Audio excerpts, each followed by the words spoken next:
नमस्कार. काल आपल्या लक्षात आलं असेल की लातूर आणि नागपूर दोन्ही ठिकाणी काही तांत्रिक व्यत्यय होता आणि त्यामुळे आपल्याला रसभंग झाला, हिरमोड झाला.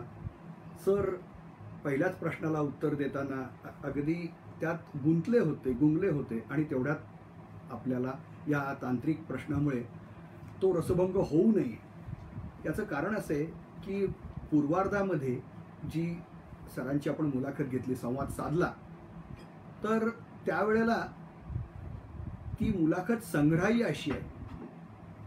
तर ही पण मुलाखत संग्राह्य असल्यामुळे त्याचा दर्जा, गुणवत्ता चांगली असावी या दृष्टीने आपण असं केलं की आता सगळी काळजी घेऊन आपण आता पुन्हा चालू करतो.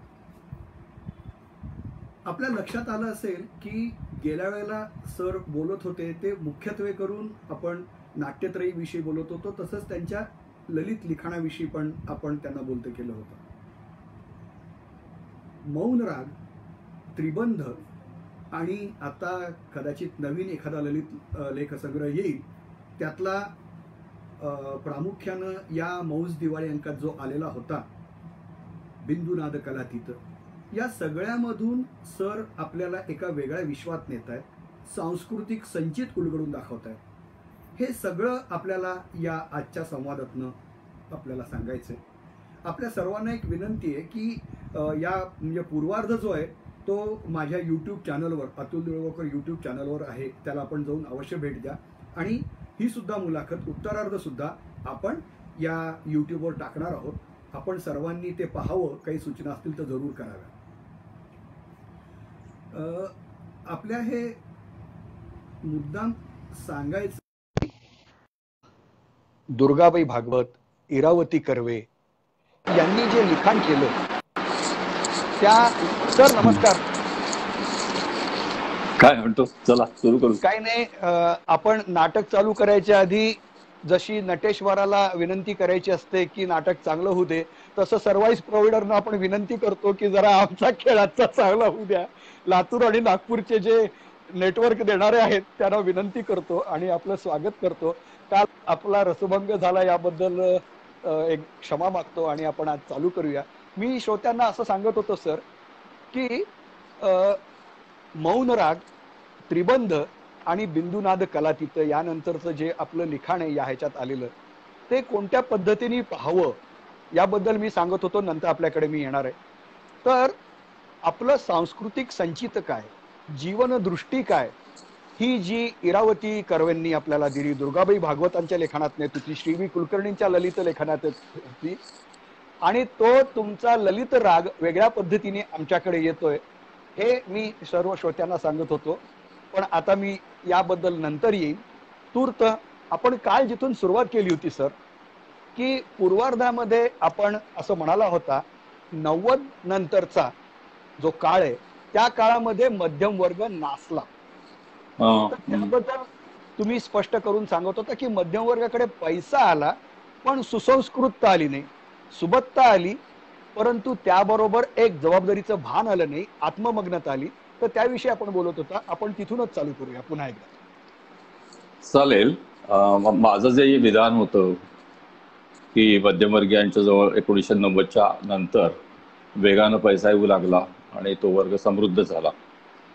तर सुरुवातीचा काही काळ सगळ्या महाग चैनीच्या वस्तू विकत घेण्याची त्यांची धावपळ मला समजू शकते. पण या घटनेत सुद्धा आता 30 वर्ष झालेली आहे, तिसरी पिढी आता आलेली आहे. तर एकेकाळी अतिशय अभावग्रस्त जीवन जगलेली ही मंडळी एकदम पैसा मिळू लागल्यानंतर एक आपला राहणीचा स्तर वाढवायचा या कल्पनेने झपाटली होती. दुर्दैवाने राहणीचा स्तर वाढवायचा याचा अर्थ असा की घरात सगळ्या महाग वस्तू बाहेरून आल्या पाहिजे. रेफ्रिजरेटर आला पाहिजे, नंतर कुठली मशीन्स असतात ती आली पाहिजे, 2च माणसं असतात तरी वॉशिंग मशीन पाहिजे, असं करून सगळ्या वस्तूंची घरामध्ये गर्दी माणसं करू लागली. आता हे होत असताना 30 वर्ष झालेली आहेत, पण 30 वर्षामध्ये आणखी पैसा मिळतोय. आता सर्वसाधारणपणे एखाद्या कॉलेजमधला प्राध्यापक जर निवृत्त झाला आज समज, तर त्याची पेन्शन जवळजवळ ₹1.25 लाख असते. त्याची कल्पना करतो. माझे 2-3 माझ्यापेक्षा लहान असलेले कलिग्स निवृत्त झालेत, त्यांची पेन्शन जवळजवळ ₹1.25 लाखाच्या आसपास आहे. तर हा इतका, आणि हल्ली तर असं झालंय की प्रत्येक घरामध्ये प्राध्यापकांच्या बाबत बोलायचं तर नवरा बायको दोघेही जनरली प्राध्यापक असतात. माझं म्हणणं असं की पैसा सगळ्यांजवळ असावा, सगळेच सधन असावे. गरिबी नकोच. गरिबी हे अक्षरशः पाप आहे. कारण गरिबीमध्ये माणसं फार मोडून जातात. मनाची मोडतोड होते, क्षतविक्षत होऊन जातात मन, अपमान सहन करावे लागतात. त्याच्यामुळे माणसाच्या सगळ्या मूल प्रेरणा, ज्या चांगल्या प्रेरणा असतील त्या नाहीशा होतात. त्याच्यामुळे गरिबी कधीही समर्थनीय नाही. अपवाद एकच आहे की ज्यांनी ठरवूनच गरिबी स्वीकारली त्यांच्याबद्दल गोष्ट वेगळी. काही माणसं ठरवून अकिंचन राहतात, कारण की त्यांना मुळात परिग्रह करायचाच नसतो. आता आमच्या नागपूरला भाऊजी दप्तरी होते, प्रकांड पंडित, आणि हे होते, ते होमिओपॅथ होते. परंतु त्यांनी अपरिग्रहाचं व्रत घेतलं होतं. त्याच्यामुळे पेशंट, त्यांच्याकडे एक मारवाडी माणूस आला त्यांच्या मुलाला बरं केलं म्हणून, एका थाळीमध्ये खूप पैसे घेऊन, रुपये, त्याच्यावर शाल वगैरे. तर भाऊजी त्याच्या अंगावर ओरडले की 14 दिवसाचे 14 आणे होतात, बाकीचं घेऊन जा. पण ही माणसं वेगळी. पण तुला मला जेव्हा पैसे मिळतात तेव्हा आता इतके पैसे माझ्याजवळ आले तर त्याचा मी विनियोग कसा करेन याच्याबद्दल माझं काही ठरलंय की नाही, माझे अग्रक्रम काय. तर मला असं दिसतं की आता पैसे असणाऱ्या मध्यम, मी श्रीमंत माणसांबद्दल बोलतच नाही, मध्यमवर्गीय जो आता बऱ्यापैकी श्रीमंत, नवश्रीमंत, तर त्यांच्या अग्रक्रमामध्ये महत्वाच्या गोष्टी मला दिसतच नाहीत. पुस्तकं घेणं, जगप्रवास करणं, अशा कितीतरी गोष्टी आहेत, किंवा सामाजिक संस्थांना मदत करणं ही एक महत्वाची गोष्ट असते. सामाजिक संस्थांशी जोडून घेणं, असं काही तो करताना दिसत नाही. त्याचं राहणीमान बाहेरून बघायला समृद्ध दिसतं, कारण घरात सगळ्या वस्तू असतात. ते मग आता कुठे मलेशियाला जाऊन आलो, आता कुठे स्वित्झर्लंडला जाऊन आलो, आता कुठे चायनाला जाऊन आलो, असं त्यांचं चाललेलं असतं. परंतु त्याचा काही संस्कार त्यांच्यावर झालेला आहे जगप्रवासाचा असंही दिसत नाही. त्यांची अभिरुची दिवसेंदिवस सवंग आणि भडक होत चाललेली ही माझ्या लक्षात येतं. आता तुलनाच करायची झाली तर मी सांगतो, मी परवा बोलताना असं बोललो की पूर्वीचा जो मध्यमवर्गीय, सधनी मध्यमवर्गीय जो होता, त्यांच्या घरामध्ये ज्या वस्तू असतात त्या अतिशय कलात्मक आणि सुंदर असतात, पण त्या उपयोगात असत, वापरात असत. पानाचा डब्बा अतिशय आमच्याकडे मोर होता, त्याच्या पोटामध्ये सगळं तबक होतं, कलात्मक होता, पण तो वापरात होता. असे कितीतरी वस्तू माझ्याच घरात मी उचलून आणलेल्या आहेत. आता त्या वस्तू माझ्या घरात आल्यानंतर मला असं वाटायला लागलं की मी यांचा उपयोग तर करीत नाहीत, त्या अडगळ म्हणूनच पडलेले अक्षरशः, कारण म्हणजे ठेवले आहेत मी समोर, परंतु त्याचा उपयोग काय नाही. माझे वडील नेहमी म्हणायचे की ज्याचा उपयोग होत नाही असं घरात काही नको. आणि हे नाटक शिकताना माझ्या लक्षात आलं की जे जे निरुपयोगी आहे नाटकात ते असुंदर आहे. एखादं वाक्य सुंदर सुचतं मला आणि असं वाटतं की हे वाक्य म्हणजे आता लोक ताबडतोब खुश होणार, टाळी वाजवणार, सुभाषितासारखं वाक्य वगैरे आहे. पण मला स्वतःला सांगायला लागतं की सगळं खरं आहे, खूप सुंदर आहे, पण ते अस्थानीय आहे. याच्यामुळे नाटकाला कुठलीही मदत होत नाही, नाटक पुढे जात नाही, नाटकावर काही वेगळा प्रकाश पडत नाही. आपली चैन म्हणून आपण ते टाकतोय वाक्य तर काप. ही शिस्त मी नाटकात शिकलो आणि ती शिस्त जीवनात आपण आणायला पाहिजे असं मला वाटतं. अनावश्यक आहे ते घरात नको. अनावश्यक असतं ते अगली आहे, कुरूप आहे असं म्हणत नाही मी, पण अनावश्यक आहे ते असुंदर आहे. सुंदर वस्तू, आता उदाहरणार्थ लोकांच्या सौंदर्याच्या कल्पना म्हणजे बघ, कालच बोललो ना मी की आग्र्याला गेलं की तो ताजमहाल आणायचा, नंतर पॅरिसला गेलं की तो आयफेल टॉवर आणायचा, मग त्यासाठी शोकेस ठेवायचे. मला कळत नाही, किंवा जर कोणी कलावंत वगैरे त्याला मिळालेली अवॉर्ड्स असतात ती शोकेसमध्ये सगळी ठेवायची. तर हे जे प्रदर्शन करतो आपण आपल्या संपत्तीचं, मिळकतीचं, त्याच्या पाठीमागे अभिरुची संपन्न नसण्याचं ते लक्षण आहे असं मला वाटतं. दाखवेपणा आलेला आहे. हे सगळंच फार विचित्र आहे. पूर्वीच्या काळचं श्रीमंत माणसं दाखवत नसत पैसे, साधी राहत असत.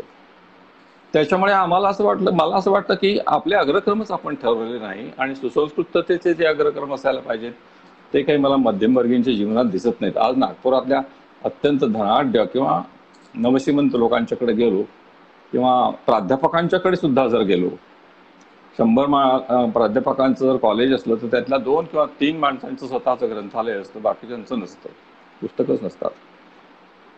आता ह्याच्यावरून आपल्या संपूर्ण सांस्कृतिक जीवनावर परिणाम प्रकाश पडतो असं मला वाटतं.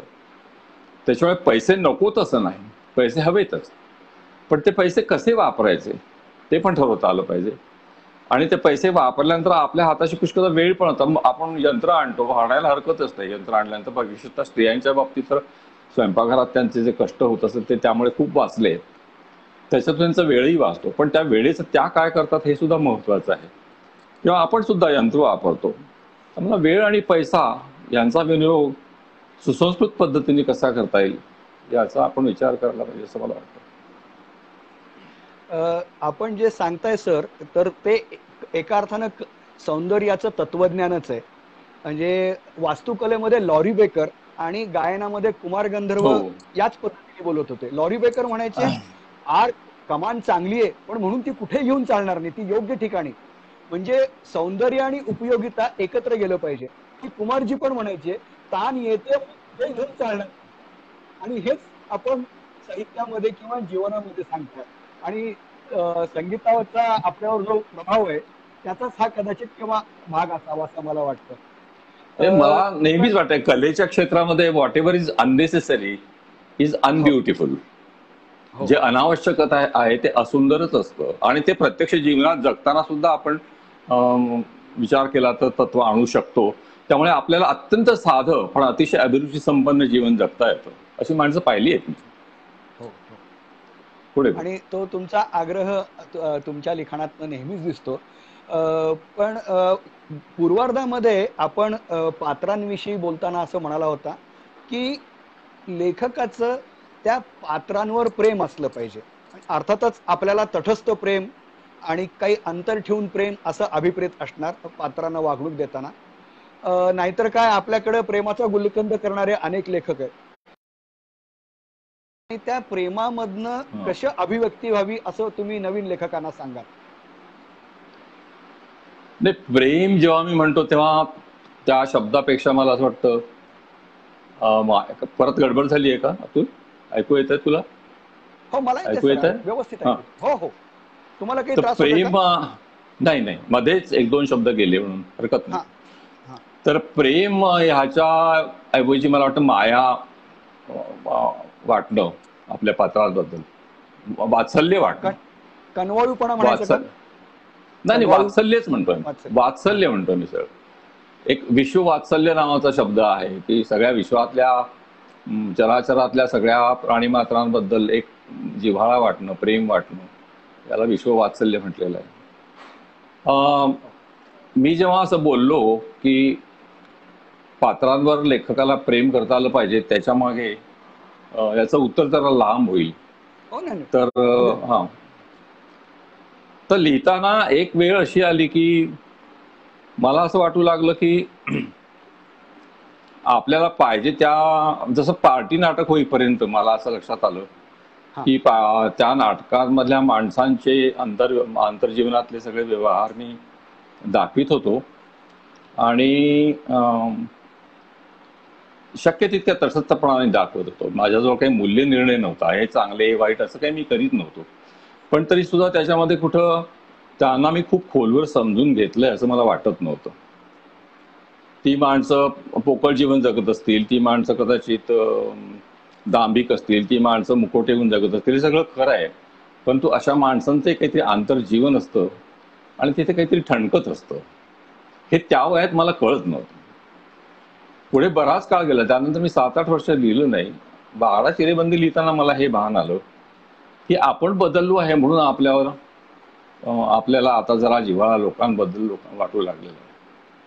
याचं खरं कारण असं मला असं वाटतं की लेखकाला हे केव्हा करता येईल, तर आपलं वैयक्तिक जीवनात जसं माझं आणि तुझं नातं आहे, आपलं दोघांचं नातं अतिशय विषाक्त होऊ शकतं, टॉक्झिक असं होऊ शकतं. माझ्या मनातच जर टॉक्झिन्स असली, माझ्या मनातच तुझ्याबद्दल काही पूर्वग्रह आहेत, माझे काही हट्टाग्रह आहेत, माझी काही मतं आहेत, माझा काही आदर्शवाद आहे ज्याच्या पलीकडे मला काही सुचत नाही, ह्या एका मर्यादेपर्यंत बऱ्या गोष्टी असल्या तरी त्या संपूर्ण माझं व्यक्तिमत्व आक्रसून घेतात आणि त्याचं माझ्यामुळे माझं अंतर्याम विषाक्त होऊ शकतं आणि त्याचा नात्यावर परिणाम होऊ शकतो. त्याच्यामुळे हे मनातून जायला पाहिजे. मन निरामय जितकं होईल लेखकाचं तितकं तो माया करील आपल्या पात्रांवर, असं मला वाटतं. याचं आपल्याकडे उदाहरण आहे ना, दिबा मोकाशी. दिबा मोकाशांचं तू वाचल्यानंतर, मी त्यांना भेटलो नाहीये कधी, परंतु असं वाटतं की हा त्यांचं काय ते 18 लक्ष पावलं किंवा त्यांच्या कादंबऱ्या वाचल्यानंतर लक्षात येतं देव चाललंय. तर मला असं वाटलं की ह्या माणसाचं मन कमालीचं स्वच्छ असलं पाहिजे. आता मन स्वच्छ होत नाही, विशेषतः लेखक तुम्ही झाला आता तुम्हाला थोडीशी प्रसिद्धी वगैरे मिळाली की मन स्वच्छ होण्याच्या ऐवजी ते जास्त मला असं वाटतं त्याच्यामध्ये हे विषाणू शिरतात, कोरोना म्हण किंवा काहीतरी म्हण. मी तुला सांगतो, मी आत्मकथा का लिहिलं तर मी तेव्हा 48-49 वर्षाचा होतो आणि जरा बऱ्यापैकी नाव झालं होतं माझं, वडाची बंदी वगैरे. तर माझ्या मनात एकदा असं आलं की आपण 78 वर्षाचे होऊ तेव्हा आपण कसे असू लेखक म्हणून. आपण फ्रॉडुलंट लेखक असू का प्रामाणिक लेखक असू, जरा स्वतःला तपासून तरी पाहूया वगैरे. याच्यातून ते नाटक मी लिहिलेलं ते सोडतो.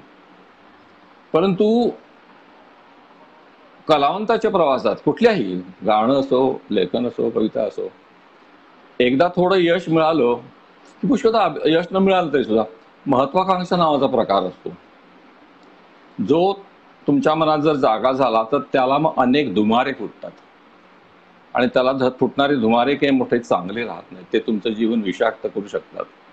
ईर्षेचा धुमारा फुटतो, मत्सराचा धुमारा फुटतो, लोभ अनेक गोष्टींचा, मला हे पाहिजे, मला ते पाहिजे, मला धन पाहिजे, मला प्रतिष्ठा पाहिजे, ह्या सगळ्या गोष्टी तुमच्या व्यक्तिमत्वाला एका अर्थानं हळूहळू संकुचित करू लागतात. आणि ते जर आपल्या नकळत झालं आणि आपण ते होऊ दिलं तर माणसांशी जोडून घेणं आपल्याला दिवसेंदिवस कठीण जातं किंवा अशक्य होतं, किंवा आपल्या नकळत आपण लोकांच्या बाबतीत अतिशय जास्त समर्थन करणार नाही असं वाईट वागू लागतो. तर पात्रांच्या बाबतीत सुद्धा माझं नातं तेच आहे पात्रांशी, जी तुझ्याशी माझं आहे तेच माझं पात्रांशी नातं, की मला पात्रांबाबत माया ममता केव्हा वाटणार, वात्सल्य केव्हा वाटणार, माझं मन स्वच्छ असेल तरच वाटणार, नाहीतर नाही. तेव्हा लेखकाला पहिली साधनेचाच भाग. आता साधना हा मोठा शब्द आहे, असं काही बोललं की लोक तुम्ही आध्यात्मिक म्हणून आपल्याकडे ते टवाळी करतात, पण हा साधा प्रवास आहे. मला तो या निमित्ताने एक सांगू असं वाटतं यातून की मी जे बोलतोय ते माझ्या पुरतं आहे, ती माझी निरीक्षण आहे, माझे अनुभव आहेत आणि ते माझ्या पुरते आहेत. असेच इतरांचे असले पाहिजे असा माझा आग्रह नाही, माझंच बरोबर आहे इतरांचं चूक आहे असंही माझा आग्रह नाही. प्रत्येकाचं जीवन वेगळं, त्यामुळे प्रत्येकाची जीवनाकडे बघण्याची, जीवन भोगण्याची, त्याचे निष्कर्ष काढण्याची क्षमता वेगळी असते. माझी ही आहे, तर ती बरोबरच आहे असाही माझा आग्रह नाही. आज जे वाटतंय ते उद्या वाटेल असं नाही. आज तर या अवस्थेत मी असं वाटतं की मन जेवढं आपल्याला निरामय स्वच्छ करता येईल, निरोगी करता येईल, मनाच्या मधून जेवढ्या या विषाक्त मन करणाऱ्या गोष्टी आहेत जेवढ्या बाहेर काढता येईल तेवढे आपण अधिक पात्रांवर प्रेम करू शकतो. कारण प्रेम खऱ्या अर्थानं करायचं तर मनात कुठल्याही तऱ्हेचा हे नको, काय म्हणायचं त्याला, किंतु नको, कुठल्याही तऱ्हेची अडगळ नको. मी मग आपला अपरिग्रह ज्याला म्हणतो मी, तो आपण परिग्रह फक्त बाहेरच करत नाही, बाहेरच वस्तू जमवतो असं नाही. आपल्या मनात सुद्धा अनेक गोष्टी आपण जमवतो ज्या अगदी अनावश्यक असतात, ज्याच्यामुळे जीवन सुंदर होण्याच्या ऐवजी जीवन अधिकाधिक कुरूप होऊ लागतं. स्वतःच तर होतच होतं. तर हे नको, आणि हे नको असलं तर त्यासाठी जाणीवपूर्वक स्वतःकडे बघायला लागलो की कळतं की अरे हे सगळं चूक आहे. मी लिहायला सुरुवात केली तर मला आपण लेखक होऊ असंच मला वाटलं नव्हतं. माझं सगळं लक्ष गाण्यात, भाऊ गायचा, आमच्या घरात सगळेच गाणार. पण मी लेखक झालो तर त्या अपघातानेच झालो. तेव्हाही माझ्या डोक्यात काही नव्हतं, पण पुढे विजयाबाईंशी संबंध आला, जेव्हा थोडंसं एकूण हळूहळू माझ्या मनात महत्वाकांक्षा शिरल्याने म्हटलं आपण ह्याच्यासाठी तर शिरलो नव्हतो, ह्याच्यात आधी कुठे आपल्या मनात तर काही नव्हतं ना, आता हे काय नवीनच झालंय. खरं म्हणजे मला तेही करायचं ना, मला नुसतंच झोपाळ्यावर बसून झोके घ्यायचे होते, प्रवास करायचा होता, भटकायचं होतं, पुस्तकं वाचायची होती, पण मी पडलोय आता. तर म्हटलं इथे शिरून जर माझं हेच होणार असेल तर आपण नको करूया, म्हणून मी 8 वर्ष लिहिलंच नाही. तुला माहिती आहे पार्टीनंतर मी 8 वर्ष लिहिलं नाही. मग मी जरा असं मला स्वतः वाटलं की आपण आता थोडेसे, फार नाही, निरोगी झालो आहोत असं मला वाटलं. तेव्हा मग मी वाडा श्रीमंती लिहिलं आणि त्याच्यानंतर सगळं लेखन लिहिलं. परंतु खऱ्या अर्थाने मला ह्या स्वतःकडे, स्वतःच्या अंतरंगाकडे, स्वतःच अंतरंग स्वच्छ करण्याच्या प्रक्रियेकडे अधिक जाणीवपूर्वक पाहता येऊ लागलं. मी लेख लिहायला तेव्हा सुरुवात केली तेव्हा, ललित लेखनाच्या वेळेला. ललित लेखनाच्या वेळेला. ते फार आत्मपर आहेत. हो. नाटक लिहिताना आपण 10 पात्रांबद्दल लिहितो तेव्हा त्यांच्या मनांमध्ये आपण शिरतो, मनात माया ठेवून शिरतो, पण ती माणसं दुसरी असतात. माझं लेखन कमालीचंच आत्मपर आहे. त्याच्यामुळे मग स्वतःला तपासून पाहताना ही प्रक्रिया आणखी स्पष्ट होत गेली की खरं लिहायचं हे तर आहे. मला लिहायला बसलोच आपण तर मग खरं लिहा, नाही तर लिहिण्याची गरज काय, कोणी मागे लागलेलं नाही लिहा म्हणून. तर बरं, खरं लिहिल्याने काही फार मोठं फरक होणार आहे जीवनामध्ये, या सृष्टीमध्ये, असंही काही नाही. तर मग कशासाठी खोटं बोला? What is at stake? काहीच स्टेकवर नाही. माझी प्रसिद्धी एवढी नाही आहे की ती स्टेकवर आहे, पैसे तर मिळतच नाहीत किंवा. आणि खरं बोलणं बरं असतं. ते एकदा बोललं की तुम्ही मोकळे होता. खोटं बोललं की ती प्रतिमा जन्मभर सांभाळत भाषेची कटकट कोण करेल? त्याच्यामुळे खरं. तर ते करत असताना मग मी आत्मपरीक्षण करू लागलो आणि माझ्या लक्षात आलं की स्वच्छ व्हायला पाहिजे आपण. तू सगळ्या मोठ्या लेखकांचं पहा, त्यांना दोस्तोव्स्कीचं आपण उदाहरण घेतो. दोस्तोव्स्की स्वतः दारुड्या होता, जुगारी होता, दरिद्री होता, व्यसनी होता, पण मन कमालीचं स्वच्छ होतं त्या माणसाचं. त्याचं प्रेम असं होतं लोकांवर. अशी कितीतरी माणसं दाखवत आहेत तुला. हरमन हेस. सर, 1 मिनिट मी तुम्हाला मुद्दाम अडवतो यासाठी की इथं तुम्ही वेगळा मुद्दा मांडताय. नाहीतर सर्वसामान्य म्हणजे सर्व लोकांमध्ये, जनांमध्ये असं असतं की तो पहा दारुडे आहे, मग आम्ही त्याचं लेखन वाचणार नाही. म्हणजे आपले सर्वसामान्य नीतिमत्तेचे निकषही आपण लेखकांना लावतो आणि त्यानुसार घेतो. मग हा श्रोत्यांचा किंवा वाचकांचा अडसर आहे का रसिकत असण्यामध्ये? समाज म्हणून आपण किती अजून बाल्यावस्थेत आहोत याचं ते निदर्शन आहे. मी सांगतो ना तुला की एकदा मी एक अप्रतिम गाणं ऐकून आलो एका फार मोठ्या गायकाचं, आणि दुसऱ्या दिवशी मी आमच्या कक्षात बसलो असताना माझा एक प्राध्यापक मित्र म्हणाला, होता काल कुठे गेला होतास? आपलं गाणं ऐकायला गेलो होतं, जगा वेगळं अद्भुत गाणं होतं. आणि कोणाचं होतं? तर मी त्यांचं नाव सांगितलं. तो हा दारू किती पितो? म्हटलं दारू पिण्याचा आणि त्यांच्या गाण्यांचा काय संबंध आहे? दारू पिणं हे काय अनैतिक आहे असंही मला वाटत नाही. दारू पिण्याने तब्येत खराब होते, हे फक्त खरं आहे. तब्येत खराब झाल्यानंतर मग मन खराब होईल तर मला माहिती नाही, परंतु या घटकेला बरं ते पितात आणि गातात, तुम्ही पित नाही पण गाता का? मला तेव्हा हे सगळं असंबद्ध आणि याला काय म्हणायचं की विसंगत, हास्यास्पद कल्पना आपल्या नीतिमत्तेच्या. त्याच्यामुळे माणसाची ही जी मोजमापं करतात, माणसं दारू पितो, सिगरेट पितो, अमुक करतो, असं काही माझ्या डोक्यात नसतं. त्याच्या आतमधला माणूस. करंदीकर एकदा मला म्हणाले होते की अहो खरं आहे तो, की अरे तो खरं आहे की घसरतो त्याचा पाय एकसारखा वगैरे, पण त्याच्या पलीकडे एक माणूस आहे त्याच्यात. तर हे जे आहे ना त्या माणसापर्यंत पोहोचायचं आपल्याला. तो कुठं कुठं घसरला, कुठं कुठं कोसळला, कुठे कुठे त्या चुकला, याची नोंद घ्यायला मी काही चित्रगुप्त आहे का ते मला माहित आहे, परंतु म्हणून त्याचं भांडवल मला करावं असं वाटत नाही. मला त्याच्याबद्दल जास्त जिव्हाळा वाटतो, कारण तो माणूस अत्यंत दुःखी असतो. त्याच्याबद्दल मायाच वाटली पाहिजे. आता म्हणजे अनेक लेखक आहेत, पण दोस्तोव्स्की सुद्धा की त्याच्या लेखनामध्ये जुगारी येतात, दारुडे येतात, प्रॉस्टिट्यूट्स येतात, त्यांच्याबद्दल त्याला माया आहे. त्या इव्हान आणि आल्योशाचे वडील, त्यांच्याबद्दल तो एक नंबरचा बदमाशच आहे तो, पण त्याच्याबद्दल तुला एक फार अशी अम्यूज माया म्हणतो ना आपण, गमतीदार माया आहे त्यांच्या मनामध्ये. तेव्हा हे याला विश्ववात्सल्य असा शब्द देतो. माझ्यात त्या असा माझा क्लेम नाही. पण मोठ्या लेखक दोस्तोव्स्की तर अपमानित आणि अवहेलना झालेल्यांबद्दलच, इन्सल्टेड आणि ह्युमिलेटेड बद्दल लिहितो. काय लिहितो? हो, तेच म्हणायचं की ही जी विश्ववात्सल्य हा भव्य शब्द आहे आणि तो जगातल्या सगळ्या भव्य लेखकांमध्ये ते दिसतं. तिथपर्यंत जो लेखक पोहोचत नाही तोपर्यंत लेखकाच्या लिहिण्यामध्ये काहीतरी एक नीती कमी आहे असं मला वाटतं. तर हे सगळी भान मला हळूहळू आता वयाच्या 80व्या वर्षी येत आहे. आता त्याच्यानंतर मी किती लिहिणार आता बहुतेक लिहिण्याची शक्यता नाही. त्याच्यामुळे कंटाळा येतो. असं काही नाही नाही. उलट पण मग आता हे याचाच एक पुढचा मुद्दा सांगतो मी, हो. की समजा हे झालं, माझं मन निरामय झालं, स्वच्छ झालं, म्हणून मी लिहायला सुरुवात केल्यानंतर मी जे लिहीन ते उत्तमच असेल अशी काहीही खात्री नाही. कलाकृती म्हणून ते अत्यंत TM दर्जाचं सुद्धा असेल. पुष्कळदा अजिबात बरे नसलेले लेखक खूप चांगलं लिहून जातात, हेही आपण पाहतो. परंतु ते अर्थात विश्व वाचल्याच्या पातळीवर पोहोचत नाही. परंतु तुम्ही स्वच्छ झालात, अगदी संतही जरी झालात, तर तुम्ही काही निर्माण केलेलं मोठं थोरच असेल असं नाहीये. पण नाही झालं तर नाही झालं, हा अखेर खेळ आहे. पण याच्यातून एक फायदा झाला ना, की माझा आत अंतर्याम जरा स्वच्छ झालाय असं मला वाटतं. मलाच चांगलं वाटतं, बाकीचं जाऊ दे सोडून. स्वतःला चांगलं वाटणं सगळ्यात महत्वाचं. लोकांना चांगलं वाटतं का नाही याच्याशी काय मला करायचं. हो तर हे माझं साधारणपणे एक उत्तर आहे. हो.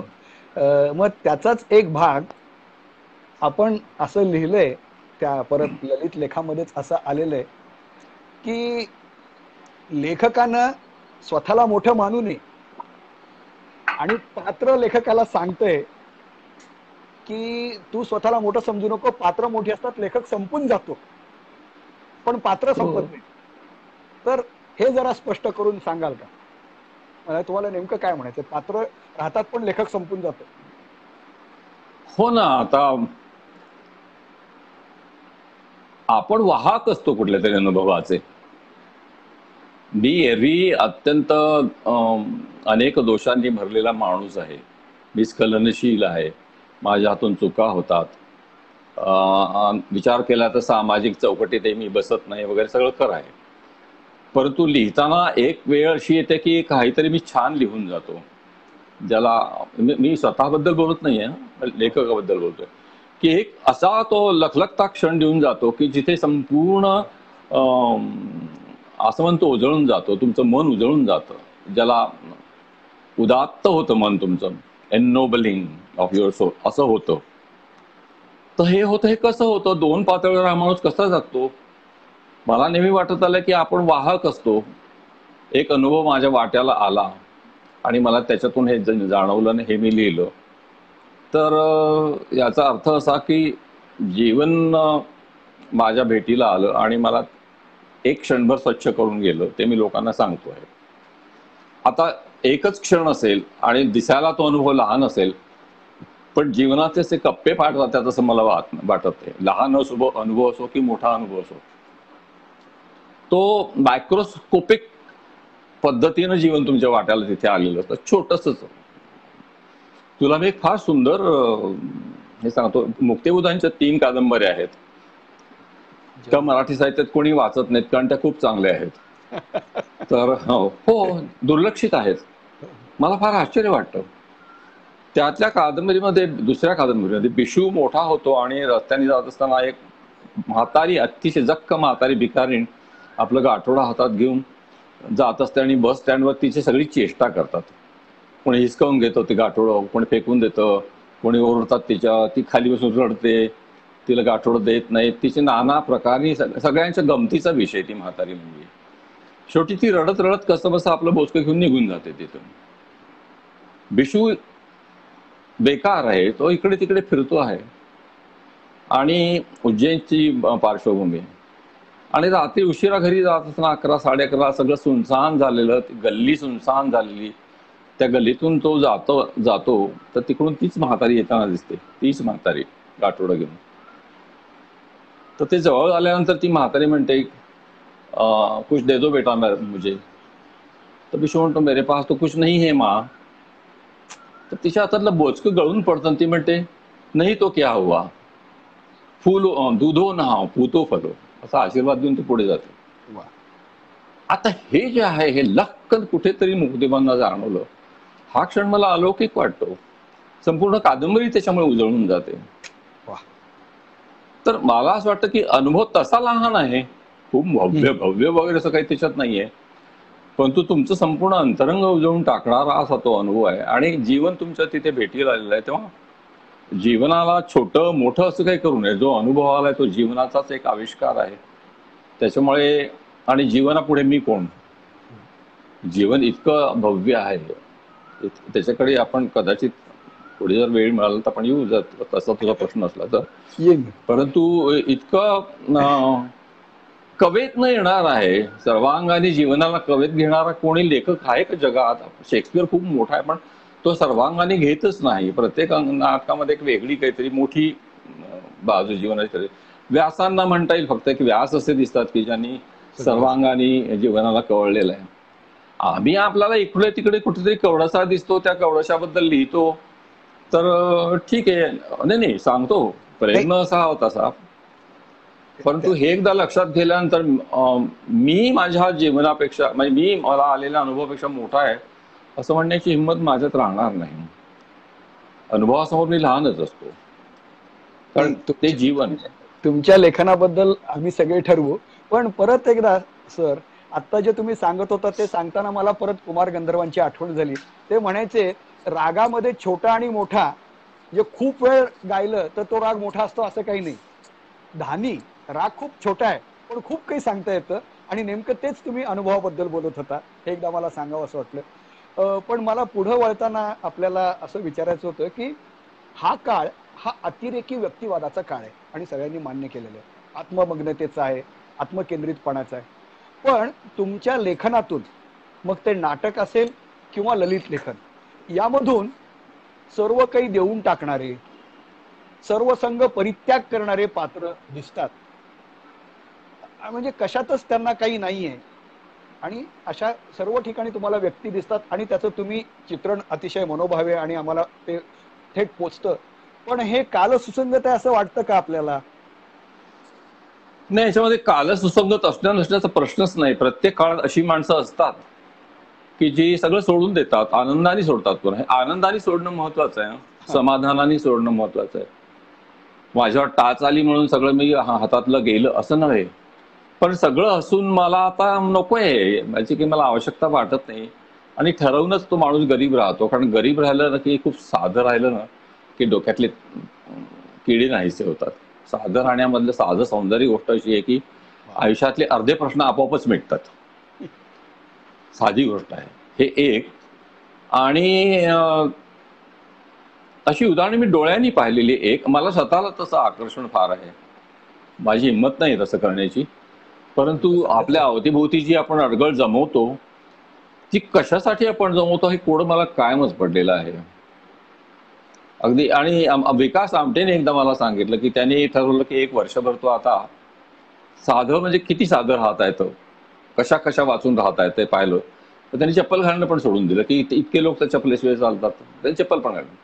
दाढी करणं पण सोडून दिलं की कशाला दाढी करायची, काही गरज नाही, दाढी वाढवली. असा तो एक वर्षभर फकीरासारखा राहिला. त्याच्या लक्षात आलं की काहीच नको असतं आपल्याला, 2 शर्ट 2 पायजामे आणि एक वेळा जेवण की संपलं. तर मला एवढी काही हिंमत नाहीये. परंतु ठरवून जी माणसं अकिंचनत्व स्वीकारतात, एखाद्या व्रतासारखं ते सांभाळतात. जसं भाऊजी दप्तरींचं मी सांगितलं. भाऊजी दप्तरींनी एक त्यांच्या गरजेच्या पलीकडे 10 नवे पैसे जमवले नाही. तेव्हा आणे होते. सांगितलं ना की एवढी रुपयांनी भरलेली चांदीची थाळी घेऊन आल्यानंतर ते म्हणाले की 14 दिवसाची 14 आणे आता घेऊन जाते, मला नको. असं त्यांचं जीवन. गांधी हत्येनंतर त्यांच्या घरावर हल्ला झाला आणि त्यांची पुस्तकं बाहेर काढली लोकांनी आणि ते घेऊन जायला लागलो. तर त्या दिवशी मात्र भाऊजींचा तोल गेला आणि त्याच्या पाठीमागे भाऊजी धावत सुटले. नुसतं धोतर अंगावर काही नाही, अरे अरे अरे अरे करत.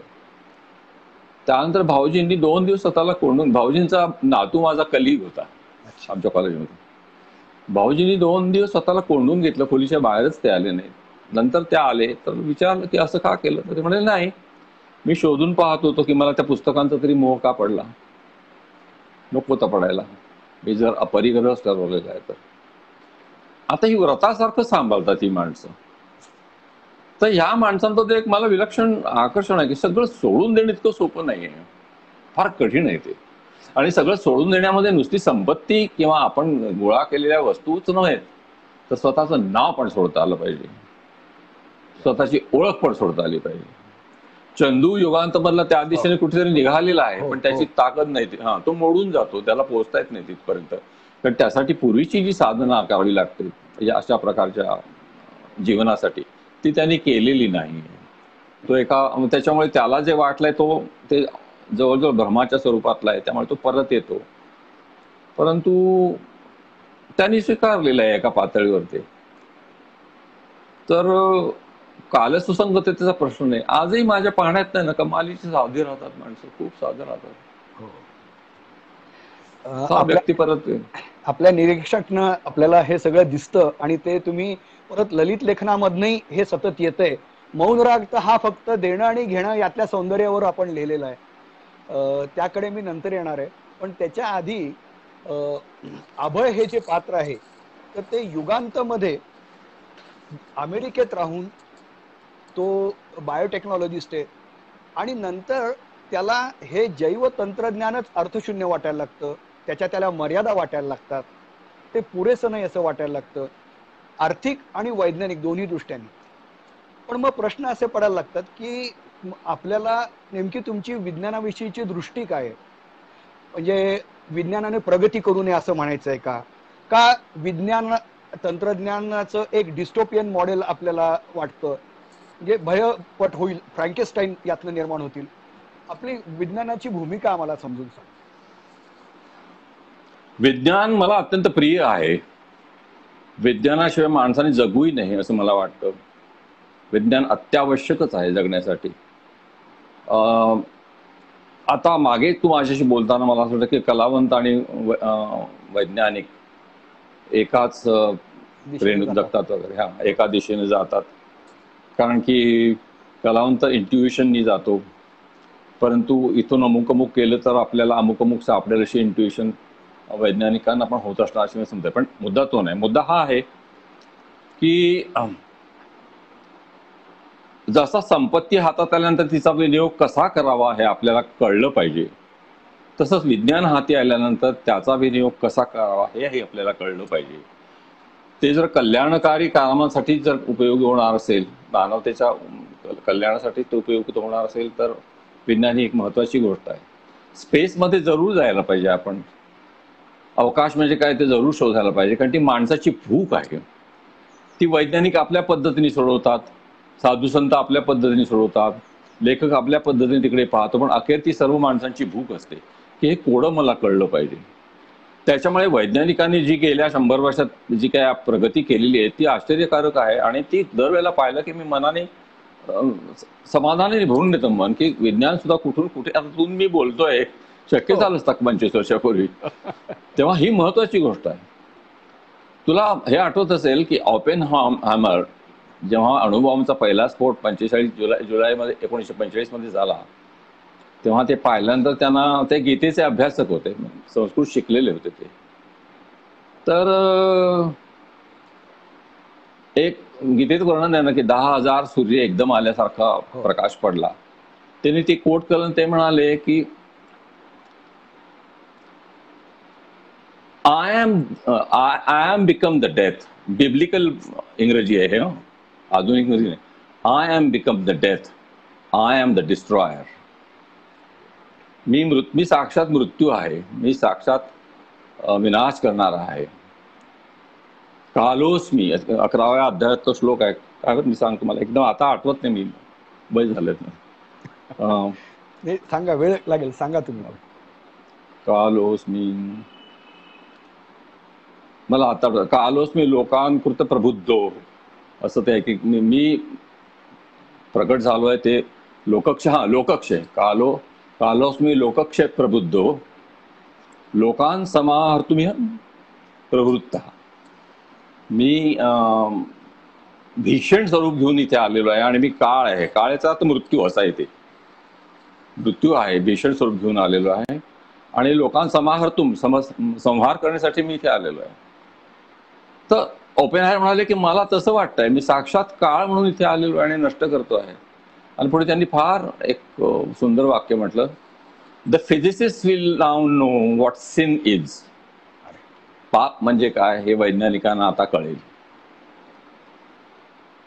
पण गंमत अशी होती की त्यावेळेला जर त्यांनी अणुबॉम्ब तयार केला नसता तर त्यांच्या आधी हिटलरने तयार केला असता. हो. आणि हिटलरने तयार केला असता तर काय झालं असतं याची आपल्याला म्हणजे कल्पना सुद्धा आपण, काहीच राहिलंच नसतं, काहीच राहिलंच नव्हतं. त्याच्यामुळे निरुपाय म्हणून निर्माण केलेले अणुबॉम्ब तिथून आता जगच बदलून गेलेलं. अणुबॉम्ब नंतर संपूर्ण जगच बदलून गेलेलं आहे. विशेषतः तो त्यावेळेला तू नशीलच तेव्हा 45 सालाच्या आसपास. परंतु 55 पर्यंत वगैरे मला आठवतं कोल्ड वॉर जेव्हा सुरू होतं रशिया आणि अमेरिकेमध्ये, तेव्हा किती ताणात सगळं जग होतं, विलक्षण ताणात होतं जग. अमेरिकेतल्या आणि रशियातल्या माणसांना तर असं वाटतं की दुसऱ्या क्षणात आपल्या डोक्यावर बॉम्ब पडणार. आणि अणुबॉम्ब आहे, हायड्रोजन बॉम्ब. आणि हे झाल्याबरोबर जीवनदृष्टी बदलली, नैतिक मूल्य देखील बदलली. आजचा दिवस करा, उद्याचं कोणी पाहिलंय? काल तुम्हाला विचारलं होतंस की पाश्चात्य देशात सुद्धा असा चंगळवाद आहे का? चंगळवाद आहे. पाश्चात्य लोक सगळं ते हप्ते देतात सगळ्या गोष्टींचे, त्याचे बँकेत शिल्लक नसतेच अमेरिकन माणसांची तरी. परंतु अतुल, तुला ऐकू येत आहे का? हो हो, अगदी व्यवस्थित आहे अतुल. उत्तम उत्तम. हा. तर ते चंगळवादी झाले याचं दुसरं एक महत्वाचं कारण असं की उद्याची खात्री नव्हती त्या माणसांना जगण्याची. उद्या आहे की नाही माहित नव्हतं. तर मग आज जेवढं आपल्याला बघून घेता येईल तेवढं बघून घ्यायचं, अशा आंधळ्या विचारांनी पाश्चात्य लोक जगू लागले आणि पुढे ती त्या समाजाची सवय झाली. आपल्याकडेच बघणं भारतात पंजाबी माणूस आणि खाली दक्षिणेतला माणूस हे दोघं जीवनाला कसे भिडतात. पंजाबी माणूस प्रत्येक दिवस काहीतरी उत्सव असल्यासारखा मनवत असतो, प्रत्येक क्षण तो मनवत असतो. याचं कारण पंजाबी लोकांनी इतकी आक्रमणं स्वतःच्या छातीवर झेललेली आहेत, त्यांना इतक्या नाश पाहिलेला आहे की त्यांना आपोआपच ती वृत्ती झाली की आजचा दिवस साजरा करा, उद्याचं बघू, उद्याचं कोणी पाहिलंय. त्यामुळे दक्षिणेतल्या लोकांना ही संकट आली नाही. हॅलो. हो हो सर, ऐकतोय मी सर. हा, नाही माझं उत्तर झालंय मला. हो बर. मी बोल. हा, मी श्रोत्यांना सांगू असं इच्छित होतो की त्यांनी जर मौन राग आणि त्रिबंध वाचलं नसेल तर जरूर वाचा. हे काय आहे तर हे एक आपलं सांस्कृतिक संचित आणि जीवनदृष्टी सर त्यांच्या ललित लेखनातनं आपल्याला देतात. ऐकू येते, दरवाजा ओढून घ्यायची. आणि सर या ललित लेखनातून एक असं वाटतं की कोणत्याही कलावंताला त्याच्या माध्यमाची एक मर्यादा वाटत असते. चित्रकाराला कॅनव्हसची मर्यादा वाटत असते, साहित्यिकांना शब्दाची वाटते, आणि त्याच्या पलीकडे जायचा जो प्रयत्न असतो. आपल्या ललित लेखनामधून आपण स्थळ काळा पलीकडे, गद्य पद्य याच्या पलीकडे, वास्तव आणि कल्पना या पलीकडे एक व्याख्या नसलेल्या अव्याख्येय प्रदेशात आम्हाला तुम्ही घेऊन जाता. आणि त्यामुळे एक अतिशय उदात्त आणि एक वेगळाच अनुभव आपल्या या सर्व ललित लेखनामधून आम्हाला मिळतोय. तर त्याच्या निर्मितीविषयी तुम्ही काही सांगू शकाल? हा इतका सांगायला उत्तर द्यायला कठीण प्रश्न, पण ते सांगतो. तू आधी जे मला म्हणालास की तुम्ही आम्हाला अव्याख्या प्रदेशात घेऊन जाता, होतं का असं मला विचारावंसं वाटतं. अर्थातच. मी म्हणजे गेल्या वेळेला मी बिंदुनाद कलातीतचा उल्लेख केला होता. त्रिबंध, बरं मला हा प्रश्न पडला होता की त्रिबंध हा तुम्ही तयार केलेला शब्द आहे ना? हो. हा, तर पण त्रिबंध हा योगामध्ये तीन बंध योगात सुद्धा आहे. म्हणजे त्याचा काही संबंध त्याचा काही संबंध नाही, तुम्ही वेगळ्या पद्धतीने तो वापरलाय. आणि अनेक असे नवीन शब्द तुम्ही या ललित लेखनामधून आम्हाला दिलेले आहेत. पण माझा परत तो मुद्दा हाच आहे की हे सगळं वाचत असताना खूपच सगळ्याच्या, म्हणून म्हटलं गद्य आणि पद्य, स्थळ आणि काळ या सगळ्याच्या पलीकडं जे संगीत जिथं घेऊन जातं किंवा उत्तम वास्तुकला जिथं घेऊन जाते तिथं तुमचं ललित लेखन आम्हाला घेऊन जातं, हे नक्की आहे. तर त्याबद्दल तुम्ही काय योजना प्रयत्न करतो आणि तुमची निर्मिती प्रयत्न करतो, म्हणजे सांगता येत नाही मला, प्रयत्न करतो सांगण्याचा. काय आहे की आता मी जे म्हणालो की वर जो अवकाश आहे आपल्या, म्हणजे सगळ्या ह्या आपल्या आकाशगंगा पोटात घेणारा जो अवकाश आहे, त्या अवकाशात काय हे बघण्याची जशी वैज्ञानिकांना आतून तीव्र ओढ असते तशी सर्व कलावंतांना पण असते. परंतु तो जो पैस आहे, आपण त्याला पैस शब्दच वापरू, त्याला काय शब्द वापरायचं मला माहिती नाही, पण दुर्गाताईंनी वापरला. तो जो पैस आहे तो माझ्या बुद्धीच्या तर पलीकडचा आहेच, पण माझ्या सगळ्याच आवाक्याच्या पलीकडचा आहे. बुद्धी मानवाच्या उपयोगी त्यांनी निर्माण केलेल्या भाषे ती दिसते, पण बुद्धीची जेवढी पोच आहे तेवढीच त्या भाषेची पोच असते, तेवढे त्याचे शब्द असतात. तो जो प्रदेश आहे तिथे बुद्धी पोहोचतच नाही. तिथे तुम्ही पोहोचला तर इंट्युटिव्हली पोहोचाल किंवा काही दुसरी साधन असतील, पण तिथे तसं पोहोचताच येत नाही. त्याच्यामुळे भाषा मर्यादित राहते. हे एक. दुसरं असं की आपण सगळे त्रिमितीत जगतो, 3 डायमेन्शनल जगतो. आपण 3 डायमेन्शन जगतो आणि एकूण 10 डायमेन्शन्स आहेत असं वैज्ञानिक सांगतात. या 10 डायमेन्शनच्या पलीकडचा जो प्रदेश आहे, तुला एक सांगायचं, मला नेमाड्यांचा लेख मी वाचला, ते 4थ्या डायमेन्शन बद्दल बोलले. संत कवितेबद्दल बोलताना की जोपर्यंत आपल्याला या 3 डायमेन्शनच्या बाहेर जाता येत नाही तोपर्यंत आपल्याला संतांसारखं लिहिता येत नाही.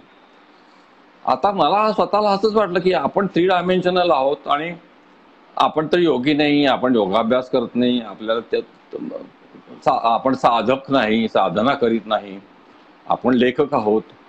तर ह्या 3 मितींवर मर्यादा करून मला काही करता येईल का? आणि खरंच जर 3 मितीही नाहीत आणि अवकाश नाही आणि काळही नाही, जर तुम्ही वरच्या त्या पैसात गेलात तर तिथे काळ आणि अवकाश नाहीतच, काहीच नाहीये तिथे. काहीच नसणं म्हणजेच असणं आहे तिथे. मी एकदा कल्पना करून पाहिली की मी अशा प्रदेशात आहेत की जिथे दिशाच नाहीत आणि जिथे क्षितिजच नाही. असा पैसा आहे तो. त्या मिलियन्स ऑफ पडल्या. आता जिथे आहे तिथे दिशाच नाही, कुठली पूर्व कुठली अर्थच नाही त्या शब्दांना. तिथे काळ नाही, अवकाश नाही, मी कुठे उभं राहिलो तरी त्यामध्येच आहे. असं जर असलं तर मग तिथे पोहोचण्यासाठी माझे 3 मितीयुक्त आयुष्य माझं सोडल्याशिवाय मला तिथे जाताच येणार नाही. तर लेखनात मी कसं करणार? तिथे गेल्यानंतर मग आताचा काळ, मागचा क्षण, आताचा क्षण, पुढचा क्षण, भूतकाळ, वर्तमान काळ, भविष्यकाळ असं तर काहीच राहत नाही. तिथे तुम्ही तसेच त्याच्यात राहता. तर ह्या गोष्टींच्या पल्याड जर जायचं झालं तर आपल्याला आधी भूतकाळ, भविष्यकाळ आणि वर्तमान काळ ह्यांच्याशी खेळलं पाहिजे. यांच्याशी खेळत खेळतच, मैत्री करत करतच पुढे जाता आलं तर शक्य होईल. म्हणून आता जे त्रिबंध मधले लेख आहेत, आधी मौनराग मध्ये ते अजिबात नाही, कारण मौनराग लिहिल्यानंतर मला असं वाटलं की आपण हा साचा मोडला पाहिजे. लेखकाने एका साचात कधी राहू नये, मोडून टाकायचं. तर ते यशस्वी झाले होते लेख आणि यशा इतकी वात्रट गोष्ट नाही, नकोच ते. अपयश हा खरा आपला मित्र असतो, तो जागेवर ठेवतो तुमचे पाय आणि तो तुम्हाला काहीतरी नवीन करायला उद्युक्त करतो. त्यामुळे मौनराग सारख्या 10-12 लेख मला आणखी लिहिता आले असते, पण मला त्याच्यात काही रस नव्हता. शिवाय माझी जी भूक होती ती त्याच्यातून भागतच नव्हती. तर मला नवीन असं वाटलं की आपण आज काल सगळे 3ही काळ एकत्र आणायचे, त्यांच्याशी खेळायचं आणि आपल्याला क्षणार्धात ह्या काळातून त्या काळात, त्या काळातून ह्या काळात असं विहार करता आला पाहिजे. आणि हे करता करता आपल्याला जर त्याचं नुसतं सूचन जरी करता आलं त्या पैसाचं तर किती बरं होईल. म्हणून केलं तो प्रयत्न आहे. ते साधलं आहे असं मला वाटत नाही. तुला ते तसं वाटतंय तर मला, कारण त्या पैशाबाबत तुझी काय कल्पना आहे मला माहिती नाही. माझी जी कल्पना आहे ती तुझी असेल असं नाही. परंतु आपण 3 मितींच्या बाहेर गेलो आहोत असं जर तुला क्षणभरी जर वाटलं असेल तर मग कुठेतरी थोडं तरी मी बरं लिहिले असेल. आणि काय आहे गंमत, परत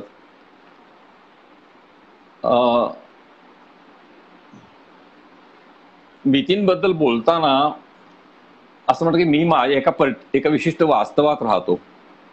माझ्या अवतीभोवतीचं जे वास्तव आहे त्यात मी राहतो आणि हे वास्तव तेवढं खरं वास्तवच आहे. हे देखील मी माहीत नाही आणि माहीत झालं किंवा मी जर सांगितलं तर कुणी ऐकायला तयार नाही. एक तर माझ्यावर होणार नेहमीच म्हणजे तुम्हाला अवतीभोवतीचं वास्तव दिसत नाही का? अवतीभोवती इतके ज्वलंत प्रश्न आहेत, अमुक आहे तमुक आहे. तर मी म्हणतो की आहे ना, ज्वलंत प्रश्न आहेत, मला रोजच भेटतात आणि त्यांना ज्या पद्धतीने सामोरं जायचं त्या पद्धतीने व्यक्ती म्हणून मी जातोय. परंतु लेखनातलं माझं वास्तव मला निवडू द्या ना. वास्तव आहे ते वेगळं आहे, यु नो. हो. काल्पनिक जग हे आहे हो हो अर्थातच. किंवा आपल्या पृथ्वीच्या कक्षेच्या बाहेर ते जीवनच आहे आणि ते एक वेगळं वास्तवच आहे. किंवा मी ज्या पैशाबद्दल बोलतो ते तर चिरंतन वास्तव आहे, ते कधी बदलतच नाही. ते कधी जन्मलं माहिती नाही, कधी संपणार माहिती नाही, त्या सुरुवात कुठे ते सुद्धा वास्तवच आहे. त्या वास्तवाकडे मला जर जावंसं वाटलं तर काहीतरी मी सामाजिक गुन्हा केला असं जे बोललं जातं ते तर मला काही कळत नाही हे कशासाठी. नाही ते जाऊ द्या. कारण हा पण नाही सांगतो मी. हो सांगा सर. तर ही जी वेगवेगळी वास्तवं आहेत त्या वास्तवामधून जर मला फिरता आता मुक्ताबाईची मुंगी उडाली आकाशेस कळतं ना. एका क्षणात त्या सगळ्या तिन्ही मिती सोडून त्या तिथंच सूर्यासी हे जे आहे त्याच्या मागचा जो अनुभव आहे तो अनुभव आहे. माझ्याजवळ अनुभव कसला डोक्याचा, पण एक कल्पनेने माझं चाललेलं असतं की कसं असेल तिथे, दिशाच नाही क्षितिजच नाही असं जे काही ते कसं असेल. आणि ते निर्गुणी भजनात आहे का याचं वर्णन कविराच्या? मला आठवत नाही, माझ्या या क्षणाला आठवत नाही. या सगळ्याच्या पलीकडे असं कुमारजींच्या एक दोन भजन निर्गुणी भजनामध्ये खूप आहे, जिथं अनाहत नाद ऐकू येतो, जिथं प्रकाश नाही, ह्या सगळ्याच्या पलीकडे सुफी संगीतात आहे. सुफी संगीतात आहे. त्याच्यामुळे मग मला असं वाटलं की इतक्या प्रकारची वास्तव आहेत आणि ती सगळीच खरी आहेत, खोटी काहीच नाहीत. म्हटलं तर सगळीच खोटी, म्हटलं तर माझं अवतीभोवतीचं वास्तव आहे तेच खोटं आहे, कारण की सततच बदलत राहतं. आज आहे ते उद्या नाही, उद्या आहे ते परवा नाही, सतत बदल बदल बदल भवती भवती भवती. तर असं जे आहे हाच खरं म्हणजे भ्रम असेल. पण गंमत अशी आहे की मी लिहितो हा भ्रम आहे आणि मी लिहितोय भ्रमांबद्दलच. एक भ्रम दुसऱ्या भ्रमाबद्दल बोलतो आणि प्रकाश टाकतो मात्र एका मूलभूत सत्यावर. हे फक्त साहित्यच करू शकतं. अगदी हा. तर हे सगळं मला कुठेतरी अबोध पातळीवरच जाणवत होतं. मी काही फार अतिशय पद्धतशीर त्याचं विवरण आताही करतोय असं मला वाटत नाही, पण मी सांगतोय तुला. तर मला असं वाटलं की करून पाहिलं पाहिजे हे, आपल्याला काय जमतं बघू, नाही जमलं तर नाही जमलं, काय गाजराची पुंगी काय होईल, मोजेचे लोक तिकडे काय दुःखदायक होणार नाही. तर तो एक कायम माझ्यामध्ये हे होता की 3 मिती ओलांडून लेखकाला जाता आलं पाहिजे. आणि संत कविता वाचताना जाणवतं. आणि नेमाड्याने जेव्हा 4थ्या डायमेन्शन जोडलं मला खूप आनंद झाला. म्हटलं आहे कोणीतरी आपल्यासारखा विचार करणार दिसतोय माणूस. आपण जे बोलत होतो ना त्यातनं एक मला असं लक्षात आलं की सगळेजण आता सध्या जो विचार करतात तो या क्षणाचा आणि तात्काळ असा विचार असतो.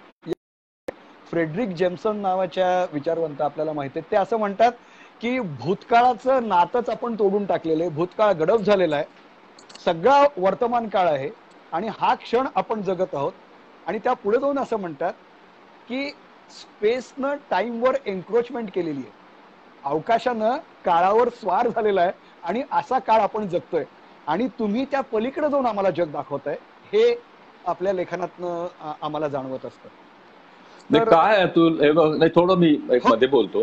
हो हो. मी नाटककार परिणाम, नाटककाराला सगळ्याच कलावंतांना अवकाश आणि काळाशी खेळावं लागतं. संगीतकार आपल्या पद्धतीने खेळत असतात. कुमारजींच्याच गाण्यामध्ये काळाशी आणि अवकाशाशी ते ज्या पद्धतीनं प्रभुत्व आहे, दोन्ही एलिमेंट्स होते त्यांचं, ते पाहतो आपण. चित्रकलेमध्ये स्पेसचं खूप महत्व आहे. शिल्पकला तर 3 डायमेन्शन आहे, पण तिच्यातही आहे, लेखनातही आहे. नाटकामध्ये फार वेगळा पुन्हा गंमत आहे. काळ आणि अवकाश यांच्याशी ज्या पद्धतीनं सामोरं जावं लागतं ते फार कठोर मागण्या करणार असतं. माझ्याजवळ एक डोळ्यांना दिसणारा व्हिज्युअल असा अवकाश असतो, व्हिज्युअल स्पेस. स्टेज म्हणजे साधारण ते 40x40 किंवा 35x40 वगैरे असं काहीतरी असेल. या मोजक्या जागेत मला महाभारताचं युद्ध दाखवायचं. ही जी स्पेस आहे त्या स्पेसमध्ये मला एका विराट स्पेसचं दर्शन घडवायचं आहे किंवा मला त्या स्पेसचं दर्शन घडवायचं आहे. ही स्पेस दुसरी स्पेस असते, बद्दल नंतर बोलतो. दुसरी स्पेस आहे ती ही व्हिज्युअल स्पेस झाली. दुसरी अॅक्युस्टिक स्पेस आहे. श्राव्य अवकाश शब्दांचा 2 वाक्यांमध्ये किती अंतर आहे, 2 वाक्यामध्ये विराम आहे का, केवढा आहे, याच्यावरून संपूर्ण संहिता सिद्ध होत जाते. तू मागे एक मला प्रश्न विचारला की मृणाल सेन म्हणाले की मराठी नाटकामध्ये पॉजच नसतो वगैरे. शब्द बंबाळे कोणी थांबतच हो नाही असं ते म्हणाले. हो, पण हे मृणाल बाबूंनी किती मराठी नाटकं पाहिली मला माहित आहे, त्यांनी फार पाहिलेली नव्हती. आणि दुसऱ्या भाषेतली नाटकं पाहताना आपल्याला नेहमीच असं वाटतं की फार जास्त बोलतायत म्हणून. मराठी नाटकामध्ये पॉज वापरत नाहीत हेही तेवढंच खरं आहे फार. आणि वापरला तर त्याचं काय करायचं हे नटाला माहित नाही. काही चांगले नट आहेत, सगळ्यांच्या बाबतीत म्हणत नाही, परंतु लोक दिग्दर्शकांना माहिती नसतं, कारण तो पॉज काहीतरी बोलणार असतो. तर ही जी याला मी अॅक्युस्टिक स्पेस म्हणतो, श्राव्य अवकाश. हा श्राव्य अवकाशही सांभाळायचा आहे मला आणि दृश्य अवकाशही सांभाळायचा आहे. या श्राव्य आणि दृश्य अवकाशामध्ये मला आता महाभारताचं युद्ध दाखवायचं आहे आणि ते 90 मिनिटात दाखवायचं आहे, 18 दिवस चाललेलं युद्ध. तेव्हा इथे मला टाइम अँड त्यांच्याशी ज्या पद्धतीनं खेळावं लागतं, तेव्हा त्याचं भान माझ्याजवळ पहिलेपासूनच होतं, प्रथमपासूनच होतं. ते नाटकात त्याचं फार कटाक्षाने, कारण 90 मिनिटात संपलंच पाहिजे नाटक. मग तुम्ही त्या 18 दिवसांचं युद्ध तुम्ही 90 मिनिटात कसं दाखवायचं होतं तुमचा प्रश्न आहे नाटककार म्हणून. तर ह्या ज्या मागण्या असतात टाइम अँड स्पेसच्या, त्याचाही मला कुठेतरी कंटाळा आला. तर म्हटलं यांच्या पलीकडे आपल्याला जाता आलं पाहिजे. मोठे लोक जातात, आता सोफोक्लिस जाऊ शकतो, किंवा फार थोडी उदाहरणं आहेत, पण फार थोडी उदाहरणं आहेत. तर तो एक महत्वाचा भाग होता. ह्या सगळ्या गोष्टींमधून मग त्रिबंध सिद्ध झालं. मग नंतर आता कुठला तो माझा यंदाचा बिंदुनाद कला. तिथे सरळच आहे ना, तो पक्षी तिथे जातो आणि विरघळून जातो स्पेसमध्ये. पण कलावंत तिथपर्यंत जातो आणि घाबरून परत येतो, कारण इथे मला परत वेगळं काहीतरी दाखवायचं होतं. की कलावंत निघतो प्रवासाला आणि यश लौकिक मिळाल्यानंतर त्याला खात्री वाटते की आपण कलावंत आहोतच.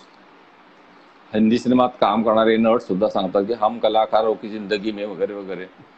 आता म्हणजे इतका अब्युज्ड वर्ड, आपल्या शब्दाचं इतकं अवमूल्यन जगात कोणी केलं नसेल असं मला वाटतं. पण सगळे वापरतात, सगळ्यांना जरा 4 गाणी म्हटली, 4 लेख लिहिले की आपण कलावंत असं वाटतं. कला ही एक उग्र दैवत आहे, ती काही मागत नाही. कलेला माझी काही गरज नाहीये, ती आहे, मला कलेची गरज आहे. आधी माझं साध्य कलाच आहे, तिथपर्यंत मला जायचंय. तर त्यासाठी जो प्रवास करावा लागतो, जे थोडी बहुत साधना म्हणत नाही मी, कारण साधना शब्द म्हटल्यानंतर लगेच लोक हे रिग्रेसिव्ह समजलं जातं, माहिती, प्रतिगामी समजलं जातं साधना वगैरे शब्द वापरणं. पण तिथपर्यंत जाण्यासाठी जे काय कष्ट करावे लागतात ते मी करू लागतो. मला लौकिक यशही मिळतं आणि ते लौकिक यश मिळाल्यानंतर मग कलावंत पण आपल्याला मिळालेलं आहे असं आपण समजतो. असं होत नाही. लौकिक यश मिळाल्याने कलेचा उग्रदैवत डोळे उघडून तुमच्याकडे पाहिले याची काहीही शक्यता नाही. कारण आता तुम्ही आधी जे साधन होतं तुमचं कलेकडे पोहोचताना, जे जाता जाता एका क्षणी लक्षात येतं तुमच्या की हे आता साध्य नाही राहिलेलं, हे आता साधन झालेलं आहे. कला हे जे माझं साध्य होतं तिकडे चालता चालता गेलो मी तिथे आणि एकाएकी हे आता माझं साध्य झालंय आणि हे वापरून मला आता पुढे जायचंय. तो जो प्रवास आहे पुढचा तिथपर्यंत जायचा आहे. गाणारे नेहमी सांगतात ना, गाणाऱ्यांच्या की हे त्यांचं आधी साध्य असतं पण नंतर साधन होतं. आणि शिशोरी ते बोलत की हे साधन घेऊन त्यांना अध्यात्म वगैरे शब्द वापरायचे. मला अध्यात्म वगैरे शब्द काही वापरण्याची आवश्यकता वाटत नाही. हे प्राथमिक मानवी ही ओढ आहे तिथपर्यंत जाण्याची, पाहण्याची. होतं काय की ज्या कलावंतांनी ही सगळी अडगळ जमा केलेली आहे, मी कलावंत, मी यशस्वी, मी अमुक, मी तमुक वगैरे, त्या आता एवढं बोचकं डोक्यावर घेतल्यानंतर त्याच्या ओझ्यामुळे मग फार चालता येत नाही.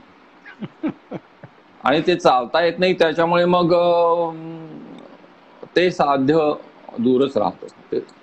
तेच साध्य दूर राहिल्यानंतर मग त्याचं साधन होणार किंवा तो पुढे जाणार किंवा.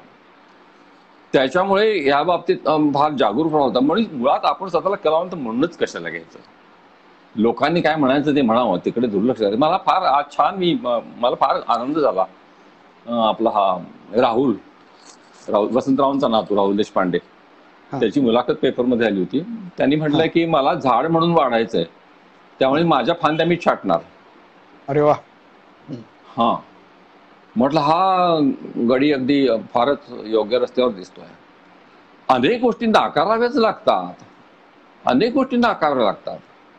मुळात महत्वाकांक्षा नाकारावी लागते. महत्वाकांक्षा नाकारली की मग तुम्ही संपत्ती, नावलौकिक या गोष्टी आपोआप हो हे मग हो. दूर राहतात. कारण की तिथे जे पोहोचायचं तिथे महत्वाकांक्षा तुम्हाला कधीच नेऊ शकत नाही. जर तुम्हाला काही जाणून घ्यायचं असले तर महत्वाकांक्षेने नाही जाणता येत, तुम्हाला तिथे नम्रच व्हावं लागतं. हा सगळा गुंताळा माझ्या डोक्यात आहे. हा किती स्वच्छ मी करू शकतो मला माहिती नाही, परंतु तो मी बिंदुनाद कलातीतमध्ये आणण्याचा प्रयत्न केला, अशी माझी समजूत आहे. नाही, तो पोचतोय व्यवस्थित. तर मग या आपल्या निर्मिती प्रक्रियेबद्दलच आता विचारायचं असं होतं की तुमचा भारतीय आणि पाश्चात्य दोन्ही साहित्याचा गाढा अभ्यास आहे. मग तुमच्या विचार करण्याच्या प्रक्रियेवर आणि निर्मितीवर या दोन्हीचा मेळ कसा साधला जातो? माझा गाढा अभ्यास वगैरे नाही आहे, कारण माझं वाचन शिस्तशीर नाहीये. हाताला आलेलं पुस्तक मी वाचतो आणि मला मध्ये कंटाळा तर सोडून पण देतो, मग ते आणखी 4 महिन्यांनी वाचतो, ते सोडतो. परंतु पाश्चात्य वाङ्मय मी भरपूर वाचलेलं आहे, भाषांतरांमधून इतर भाषांमधलं वाक्य वाचलंय. आता हे वाचल्यानंतर आणि प्रवास मी खूप म्हणजे खूपच केलेला आहे, हो. अनेक ठिकाणी अनेक वेळा गेलेलो आहे. परंतु मी असंही पाहिलेत की अनेक लोक अनेकदा जाऊन येतात, पण ते कोरडे पाषाण राहतात, त्यांच्यावर काही संस्कार झालेला दिसत नाही. तुम्ही सिस्टीन चॅपेल पाहून आलात का, तर ते सिस्टीन चॅपेल त्यांनी पाहून आलेलं असतं, पण त्यांचे फोटो असतात त्यांच्याकडे, पण बाकी त्यांच्या मनावर त्याचा काही संस्कार झाल्याचं दिसत नाही. सुदैवाने मला असं वाटतं की फार जाणीवपूर्वक वाचन केलं मी असातलाही भाग नाही, परंतु दोन्ही प्रकारचं वाचन केलं, दोन्ही प्रकारचं संगीत मी कायम ऐकत असतो. मला मित्र खूप चांगले मिळाले, पाश्चात्य मित्र खूप चांगले मिळाले, जाणकार मित्र मिळाले, चित्रकलेतले, लेखनातले, डान्सर्स. त्याच्यामुळे एक नवीन दृष्टी पण मिळाली. आता इतकं वाचल्यानंतर काय होतं की संचित वाढत जातं आपलं ना, हो. आणि मग आपण आपोआप समांतर गोष्टी आपोआप डोळ्यासमोर येऊ लागतात. आपल्याकडे जे आहे त्याला समांतर काहीतरी बाहेर भेटतं. आणि मला असं वाटतं की मग वेगवेगळ्या संस्कृतीची गोष्ट खरी, पण आतून एक धागा आहे जोडणारा. त्याच्या लेखात दिलंय शिवाजी. हिराबाईंच्या गाण्याबद्दल मी बोलताना असं लिहिलेलं की त्या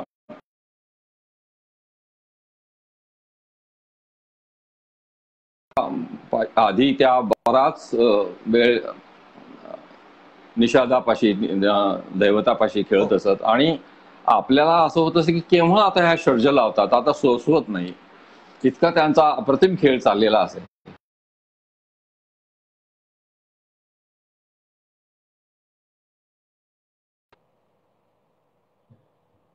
इतका सुंदर ठाम षड्ज सहसा ऐकायला मिळत नाही कधी.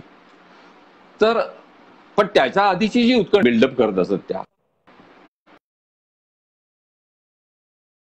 तर तिचं मला एकदम भान कसं आलं सांगतो. सिस्टीन चॅपेल मध्ये ते चित्र प्रसिद्ध आहे ना, क्रिएशन म्हणून, की तो मानव असा असा हात करून उभा आहे आणि वरतून परमेश्वर असा खाली येतोय, आणि दोघांच्या हातामध्ये एक सूत अंतर फक्त आहे.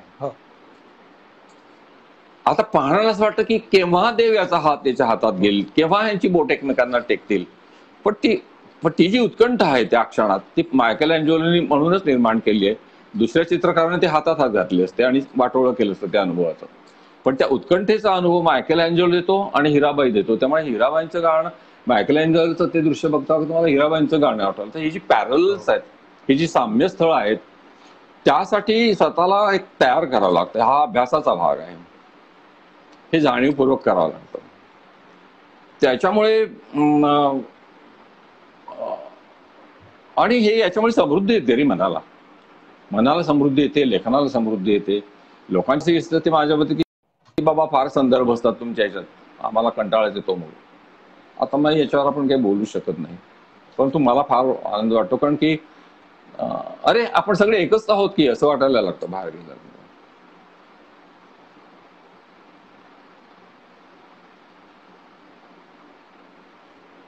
आणि काय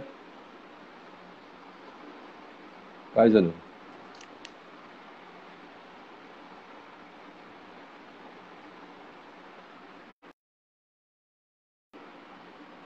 मला ऐकू येत नाहीये. ऐकू येत नाहीये.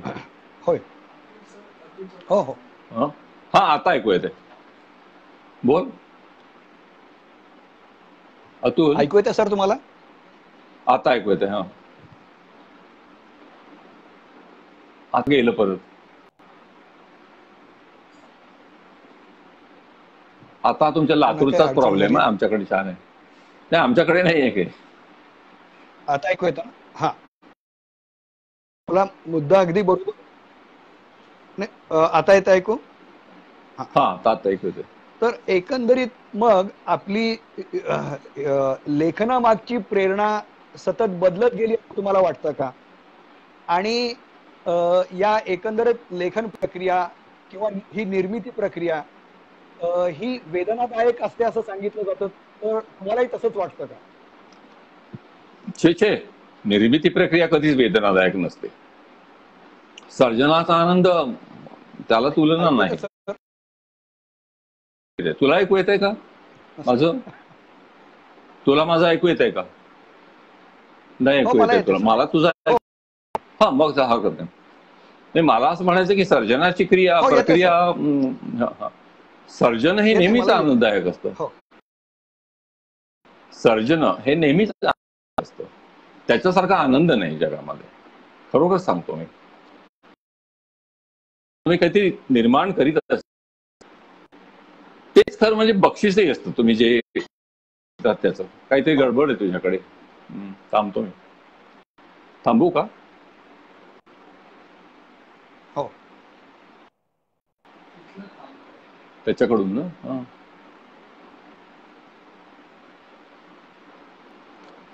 ब्रेक होतो. सॉरी.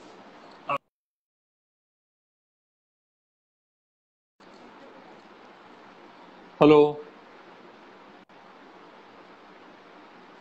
लातूरची गडबड आहे आता रे. आवाज ब्रेक होतोय सर. आवाजाला काही हा, मला तुला ऐकू येत आहे का? पण हा ब्रेक होतोय, हा, आवाज आता ब्रेक येतोय? होतोय. हा, हा हा हा. आता येते. हा, हो, मला येते सर. माझा मी तर येतोय ना? सर्जनाबद्दल बोलत होतो. हो. हा. हे सर, हं? लुकलुकती लुकलुकती दूर देवे गावामधले, तुम्ही काही सांगत होता सर? त्याबद्दल बोलतोय? हो हो हो, सर्जनाबद्दल आपण बोलत होतो ना, की निर्मिती प्रक्रिया यातनादायक असते का वगैरे, आणि प्रेरणा काय त्याच्या मागच्या, हे तुम्हाला विचारित होतास. येत आहे ऐकू? हो हो हो बोलतो मग हो मी. हो हो सर, येते. तर निर्मिती हो सर, प्रक्रिया येते. अजिबात निर्मिती प्रक्रिया अजिबातच यातनादायक नसते. त्यातला म्हणजे लिहायचं म्हटलं की कागद शोधा, पेन्स वाळून गेलेली असतात, पण गोळा करा आणि मग टेबल स्वच्छ करा, तर ते एक कंटाळवाण आहे. पण लिहिण्यामध्ये जो आनंद आहे तो मोठाच असतो, किंवा गाणाऱ्याचा रियाज करतानाचा आनंद मोठाच असतो. मुद्दा तो नाही. पण प्रेरणा लेखक म्हणून माझ्या बदलत गेल्या का असं तुम्हाला विचारलंस, तर मी जेव्हा माझ्याकडे बघतो तेव्हा म्हणतो की हो, बदलत गेल्या. हो आधी मला काही लेखक वगैरे व्हायचंच नव्हतं, तुला हो सांगितलंय मी. हो, लेखक परंतु म्हणूनच. लिहायला सुरुवात केली. हो, त्याचं मला असं वाटतं एक, आणि हो, लक्षात घे की तुम्ही मी नाटक निवडलो. हो मी कविता केल्या होत्या, त्या बाईट आहे ते माझं मलाच कळत होतं. आणि माझी टिंगल करणारे माझे अत्यंत निरोगी मित्र अवतीभोवती होते, त्याच्यामुळे मी कविता लिहिणं मी बंद केलं. परंतु मी लिहायला सुरुवात केली तेव्हा कुठंतरी एक हे होतं की सिद्ध करायचं होतं मला स्वतःला. मला स्वतःला सिद्ध करायचं होतं आणि जगालाही सिद्ध करून दाखवायचं. नाही, मुझमें भी कुछ है, मैं कुछ कर सकता हूँ, काहीतरी करू शकतो आपण. इतकी बालिश आणि ती लवकर मावळली. मग नाटकाच्या क्षेत्रात शिरल्यानंतर माझ्या लक्षात आलं की इथे नुसती ही खूप मागण्या करणार माध्यम आहे. मग त्याच्यात शिरल्यानंतर मग मी त्याच करू लागतो. पण तिथपासून तर आता काळाशी खेळणं, कालतत्वाचा विचार करणं, हो. काळ आणि अवकाश यांचा विचार करणं लिहिलो आहे. तर हा परिणाम आता जर मला बसावंसं वाटलं, लिहावंसं वाटलं, तर मला ते ह्या गोष्टींसाठीच लिहावंसं वाटेल. काळ आणि एवढे आपल्याला जाता येतं काही पाहण्यासाठीच लिहावंसं वाटेल. बाकी मला तर कुठल्या गोष्टीची एवढी ओढ पण राहिलेली नाही. आता तुझा दुसरा काहीतरी प्रश्न विचारायचा आहे तुला. अरे क्या हुआ? अच्छा. पुढचा हा. हो हो. काय असं लक्षात येतं की आपला त्रिबंध हा पूर्णपणे संगीतमय आहे असंच लक्षात येतं. आणि त्यामध्ये संगीताची आस आणि जाण मध्यम लागत नाही अशी खंत दिसते. स्वर दिसल्याचा अतीव आनंद दिसतो. ठुमरी, कव्वाली, चित्रपट गीत पासनं अंजनी मालपेकर, सिद्धेश्वर देवी असे अनेक संदर्भ येतात. तर त्यात आपण एका ठिकाणी असं लिहिलंय की दीदी एकदम म्हणाली, सांभाळून हा काही नाही करायची, मस्त रमत गमत जायचं, अवतीभोवती पाहत, तुला वाटेत बडे गुलाम अली खान नावाचा पर्वत लागेल, तो पाहायचा, आमिर खान नावाचा समुद्र दिसेल, त्याच्या लाटा अंगावर घ्यायच्या, केसरबाई नावाचं रागीट देवीचं मंदिर दिसेल, तिथं टेकायचं, मोगूबाई नावाची तपस्विनी दिसेल, तिला नमस्कार करून आशीर्वाद घ्यायचा, कुमार गंधर्व म्हणून आहेत तुझ्या घरात विजांचे हार घालतील, ते घालून मिरवायचं, भीमसेन नावाचा प्रचंड धबधबा दिसेल, त्याचे तुषार अंगावर घ्यायचे, असं जायचं. अरे प्रवास संपू नये असं वाटेल तुला. तर आपण अतिशय कमी शब्दात या संगीताच्या सुवर्ण युगाची महती दिली आहे. आणि हे देताना कधीही संगीत समीक्षकांनी किंवा जाणकारांनी जे दिले ते अतिशय कमीत कमी शब्दात आपण संगीताचा आस्वाद दिलेला आहे. तर आपल्या नाटकातून सुद्धा विलंबितता आणि लेखनातून मिंड, आंदोलन हे रागाचे अलंकार जाणवतात. तर तुमच्या लेखनावर संगीताचा जो प्रभाव आहे त्याबद्दल आपण काय सांगणार? संगीताचा प्रभाव असावा असं मला वाटतं, असेल असं मला वाटतं. जाणीवपूर्वक तर काही तो झाला नसेल, परंतु एक तर आमच्या घरातच गाणं, जन्मल्यापासून मी घरात, माझा मोठा भाऊ तयार गाणारा होता. अगदी तो गायला नाही, जमीनदाराच्या मुलाने गायचं नाही, तर त्यामुळे गाणं सतत होतं. गायक आमच्याकडे येऊन राहिलेले आहेत. मला आठवतं पुढे पुढे ते बंद झालं. आम्ही जसजसे गरीब होऊ लागलो, लँड सिलिंग ऍक्ट आल्यानंतर, तसं तर ते कमी कमी व्हायला लागलं. ते एक संस्कारच होते गाण्याचे. आणि मला वाटतं परत जीन्सचा भाग असतो. काही माणसांना नाहीच गाणं आवडत. जसं मला चित्रकलाना मला स्वतःला तयार करावं लागलं. मला जसं गाणं लागलं की मी ताठ होतो, तसंच चित्रांच्या बाबतीत मला होत नाही. Genetically we are programmed I think, whatever. ते झालं. त्याच्यानंतर तू आधी जी नामावळी घेतलेली कलावंतांची, ते सगळे कलावंत मी ऐकलेले आहेत. मी एकदाच ऐकलेलं आहे, पण ऐकलेलं आहे की सर्वांना. ते मी 19 फक्त नागपूरला आल्या होत्या त्या. आमिर खान साहेब तर नेहमीच येतात, कारण का खूप. आणि मी हॉस्टेलमध्ये राहत होतो, तर आमच्या हॉस्टेलचं गेट जे होतं त्याचे बारसे वाकडे करून ठेवते मुलांनी, तर त्याच्यातून सायकल काढून पळायचं आणि पाहून घ्यायचं आणि गाणं ऐकायचं. ते केलेलं आहे. आणि वय लहान होतं तेव्हा. त्याच्यापासून तर आतापर्यंत, म्हणजे आतापर्यंत मी गाण्याचं चुकवलं नाही. उल्हास कशाळकर माझा आवडता गायक, अश्विनी भिडे माझ्या सगळ्यांची गाणी मी ऐकलेली आहे. यांचा सांगीतिक संस्कार होत असणार एक. दुसरं सगळं घराणेदार गाणं, समीक्षा लिहू शकणार नाही गाण्याची, परंतु मला घराणेदार गायकी आवडते. विलंबित आणि विलंबित गायन नाटकात लेखांबद्दल काय बोललास मला आठवत नाहीये. तर मला असं वाटतं इतकं निश्चितपणे त्याचं वर्गीकरण नाही करता येऊ शकत, कारण की मला एक तर रागांमधले जे अलंकार आहेत ते रागातले अलंकार तुमच्या लेखनात जाणवतात असं मला माहिती नाही, माझा माझा प्रयत्न विशेषतः अलंकरण नको इकडेच माझं लक्ष असतं जास्त. आता तर फारच बिंदुनाद कला तिथं वाचील तो त्याच्यात अलंकरण कुठेच नाही, साधी सरधोपट भाषा आणि साधं लिहिणं हे अत्यंत कठीण आहे. अलंकाराचा आश्रय घेऊन होतात. एक जातो आणखी थोडसा काय बोललास तू, मला ऐकू येत नाही. हा नाही शब्दांचं अलंकरण असं म्हणत नाहीये मी, राग संगीतातलं अलंकरण गाण्याला जाणवतं. हा, गाण्यातलं अलंकरण म्हणजे मिंड मी कसं बघतो किंवा मी कसं बघतो हा मी सांगतो ते कसं. ते मिंड म्हणजे परत मी अलंकरण समजणार नाही अजिबात. हा, मिंड हे अलंकरणच नाहीये. मिंड हा त्या रागाची मागणी असते तिथे, त्या स्वरांची मागणी असते म्हणून मिंड येते.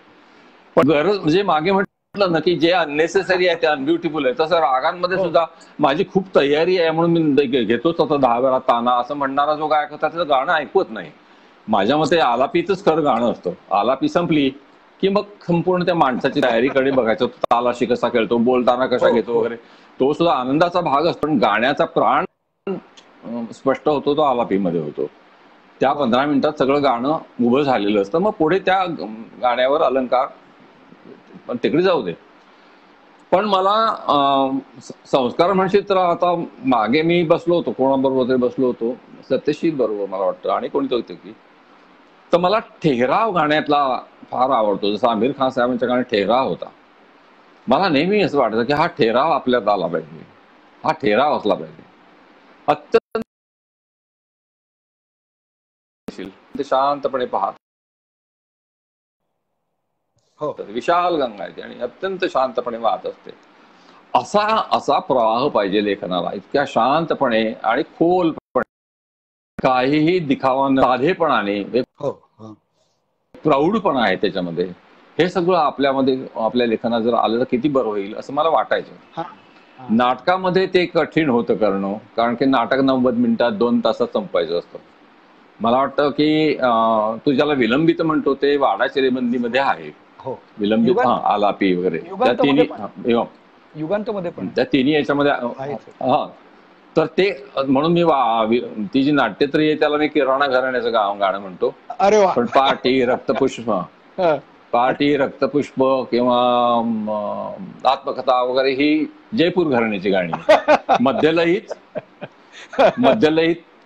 30 मिनिटात सगळं काय सांगायचं ते सांगून टाकायचं. द्रुतलयीत गायचं नाही. खरं जयपूरचं गाणं ते द्रुतलयीत गातच नाही. ते 30 मिनिटांमध्ये सगळा ऐवज आपल्या जवळ देऊन टाकतात मध्यलयीत. त्याच्यात जे काय दाखवायचं त्याच्यात मध्ये सूर, ताल आणि हे सगळं महत्वाचं असेल.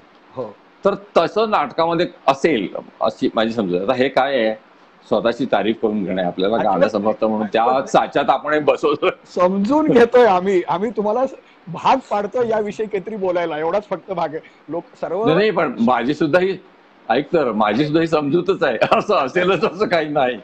एखादा म्युझिक म्हणजे भास्कर चंदावरकर असतात तर तुम्हाला म्हणलं असतं की म्हणजे काही नाही, फाजीलपणा बोलू नको, असं काही नाही तुझ्या नाटकात वगैरे असं बस पट्ट सांगितलं असतं आणि ते कसं नाही हेही त्यांनी मला सांगितलं असतं. पण ते ऐकून घेण्याची माझी तयारी आहे. परंतु लेखनामध्ये मात्र मला आता आमिर खानचं इंदोरचं घराणं म्हणतात ते, मूळचं ग्वाल्हेरचं पण ते इंदोरचं घराणं, तर ते घराणं आपल्या लेखनात असावं असं मला वाटतं. किंवा ध्रुपद जसं असतं, ध्रुपदाचं मला कमालीचं आकर्षण आहे ना. आता एवढं चांगलं ध्रुपद ऐकायला पण मी लक्षात घे, मी 80-81 वर्षाचा आहे. 60 वर्षापूर्वीची गाणारी माणसं तू आठव, त्या सगळ्यांचं गाणं मी अनेकदा ऐकलेलं आहे. नागपूरमध्ये सततच गाणी होत असत, बाहेर गेलो की मी गाणी घेतो. त्याच्यामुळे माझ्या कानावर फार थोर गाणं पडलेलं आहे. त्याच्यामुळे तो संस्कार कुठेतरी लईवर असणार एक. आणि प्रत्येक पुन्हा गंमत अशी आहे, माझ्या डोक्यात हा विषय आहे, याच्यावर कधीतरी 4 लोकांनी बसून, मी तर रोहिणीताईंना नेहमी म्हणायचो की एका कलेचा दुसऱ्या कलेवर काय म्हणजे कलावंतावर म्हणजे चित्रकारावर गाण्याचा किती परिणाम होतो, लेखनाचा किती परिणाम होतो, स्कल्पचरचा किती होतो, डान्सचा किती होतो, नर्तकावर गाण्याचा किती परिणाम होतो, इतर कलांचा, लेखकावर गाण्याचा किती, गाणाऱ्यांवर साहित्याचा किती परिणाम होतो, स्कल्पचरचा परिणाम होतो का वगैरे, एकदा आपण सगळ्यांनी एक एक नर्तक, एक लेखक, एक असं सगळ्यांनी बसून आपण एकदा करूया ते काय झालं नाही पुढे. अजूनही करायला हरकत नाही. आणि आणि पुन्हा टाइम आणि स्पेस त्याच्यामध्ये, तुम्ही टाइम आणि स्पेस कशी वापरतो, चित्रकार कसा वापरतो, हे सगळं करूया. त्यांची पण त्यांचं वय झालं होतं नंतर ते. तर आपल्या कळत न कळत हे संस्कार होत असतील अशी माझी समजूत आहे. कळत न कळत हे संस्कार होत असतील. निदान लेखकावर प्रत्येकाची लय वेगळी असते. पुन्हा माझ्या जगण्याची म्हणून एक लय आहे, माझ्या अस्तित्वाची, माझ्या मनाची म्हणून एक लय आहे. ती अनेक ललित कलाने, विशेषतः गाण्याने खूप संस्कारित झालेली आहे. त्याच्यामुळे मग मी ह्या प्रकारचं लिहितो. पण अजिबात गाणं नाही ऐकणारे लोक सुद्धा अत्यंत लयदार लिहितात. हे कोड त्याबद्दल नाही, हे कोड आहे ना, आणि हे सोडत आलं पाहिजे आपल्याला. आपण त्याबद्दल नंतर बोलू.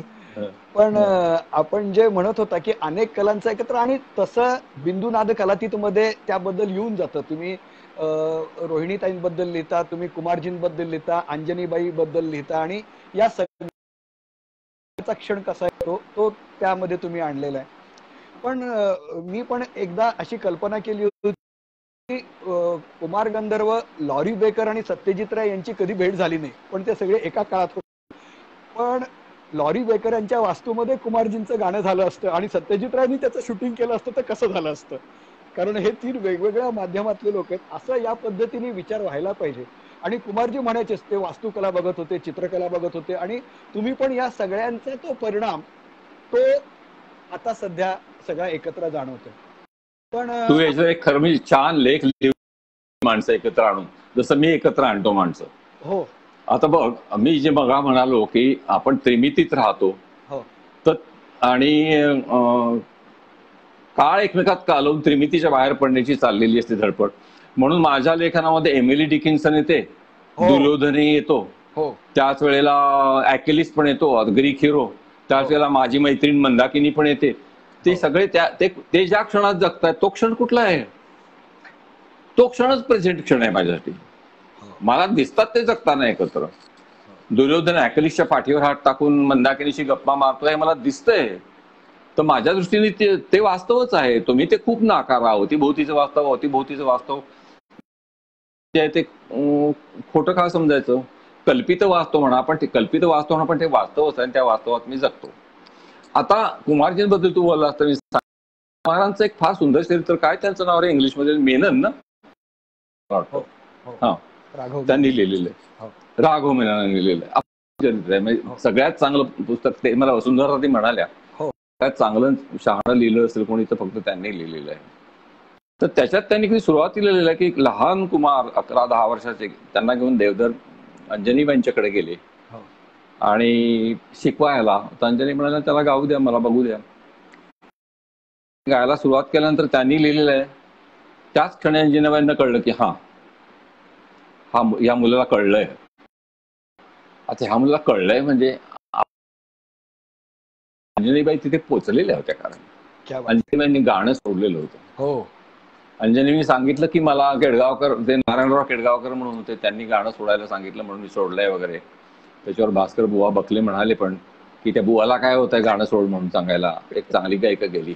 पण खरी गोष्ट अशी नव्हती. मला असं वाटतं की आपलं गंतव्य मिळालेलं आहे पाहिल्यानंतर मग त्यांना ह्या साधनांची गरज वाटत नाही. जसं बेबीताईंचं झालं. बेबीताई मला म्हणाले की मी आता स्वतः नाचत नाही, मी शिकवते पण नाचत नाही, कारण मला जिथे पोचायचं होतं तिथे मी पोचले असं मला वाटतं. त्यांना तो अनुभव आला केव्हा तरी. तो क्षण मात्र अनुभव, तो काही कायम तुमच्याबरोबर राहत नाही, पण तुम्ही तिथून आल्यानंतर बदललेलेच असतात. तसं अंजनीबाई झालं. पण अंजनीबाई कुमारजींचं गाणं ऐकताना त्या म्हणाल्या की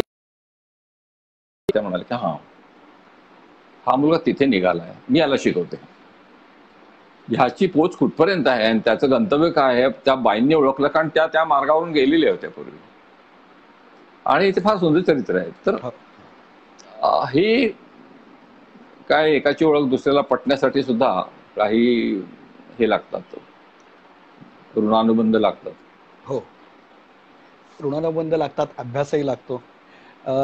एका वेगळ्या मुद्द्याकडे परत गेल्या वेळेला पूर्वार्धात आपण म्हणाला होता तोच मुद्दा मला जरा विस्तारानं आपण सांगावा असं वाटतं, की जसं हे पूर्ण जग आपण सुरुवातीला उल्लेख केला होता व्यासांच्या बाबतीत, की त्यांना सगळं कवेत घेता आलं होतं.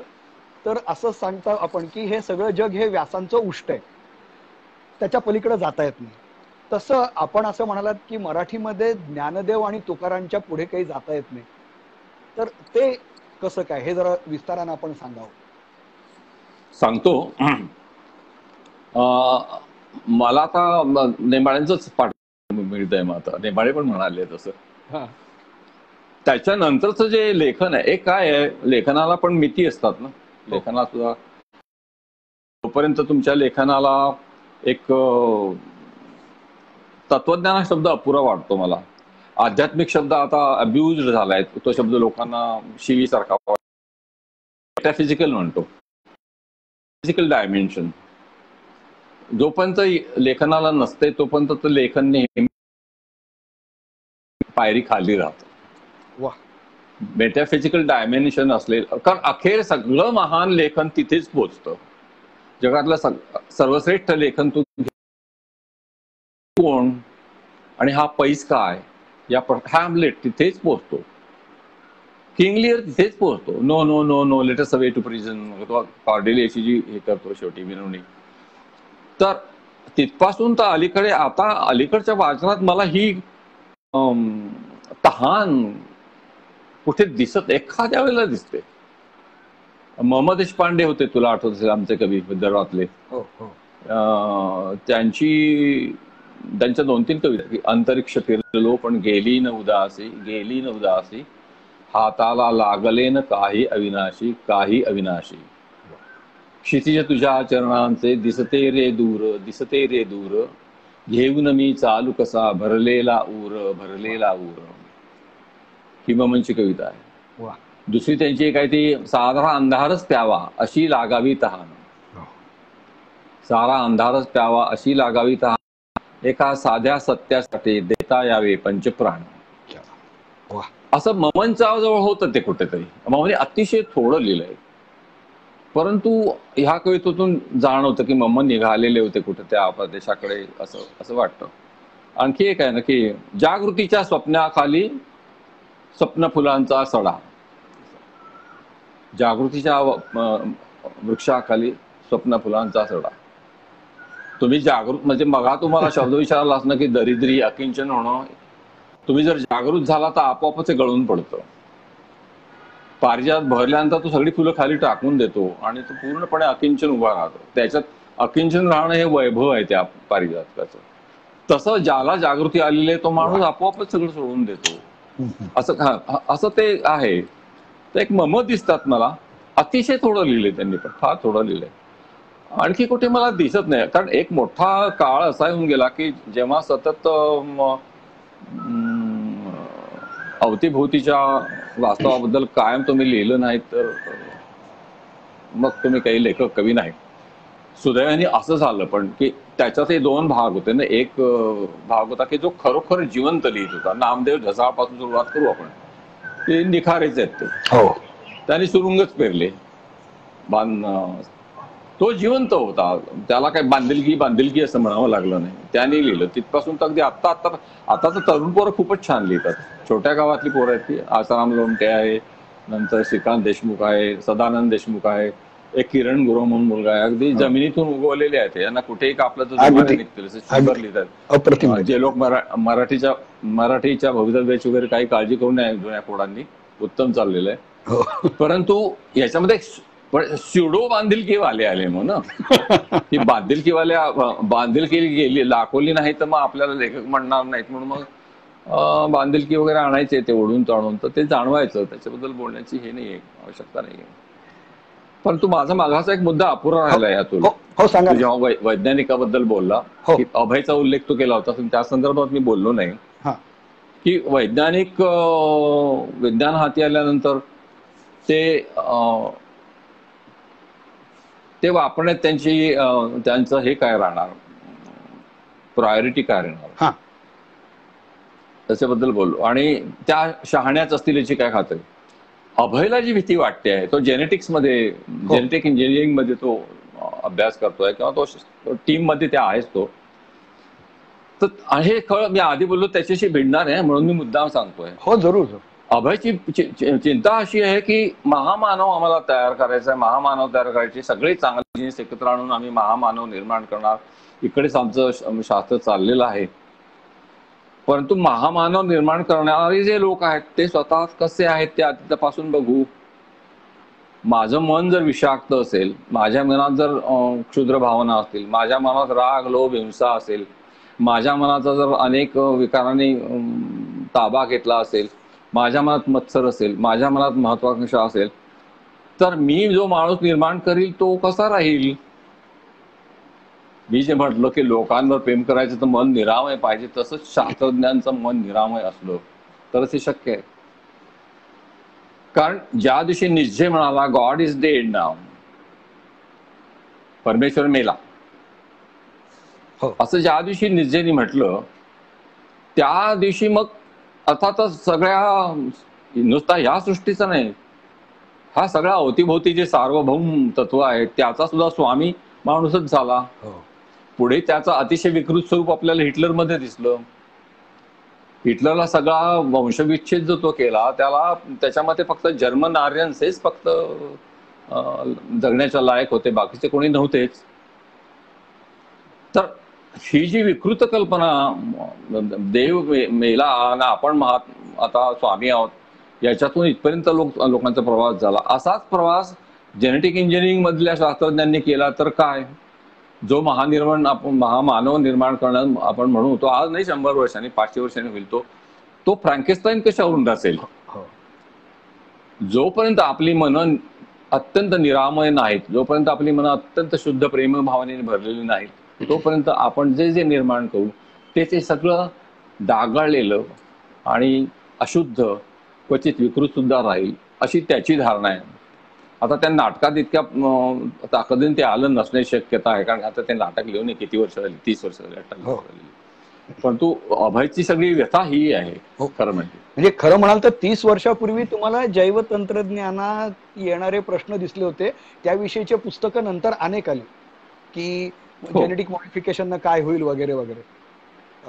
त्याविषयी खूप नाही, त्याची चाहूल तेव्हा लागलेली होती, तेव्हा त्याच्याबद्दल अधूनमधून कुठेतरी लेख येत असत.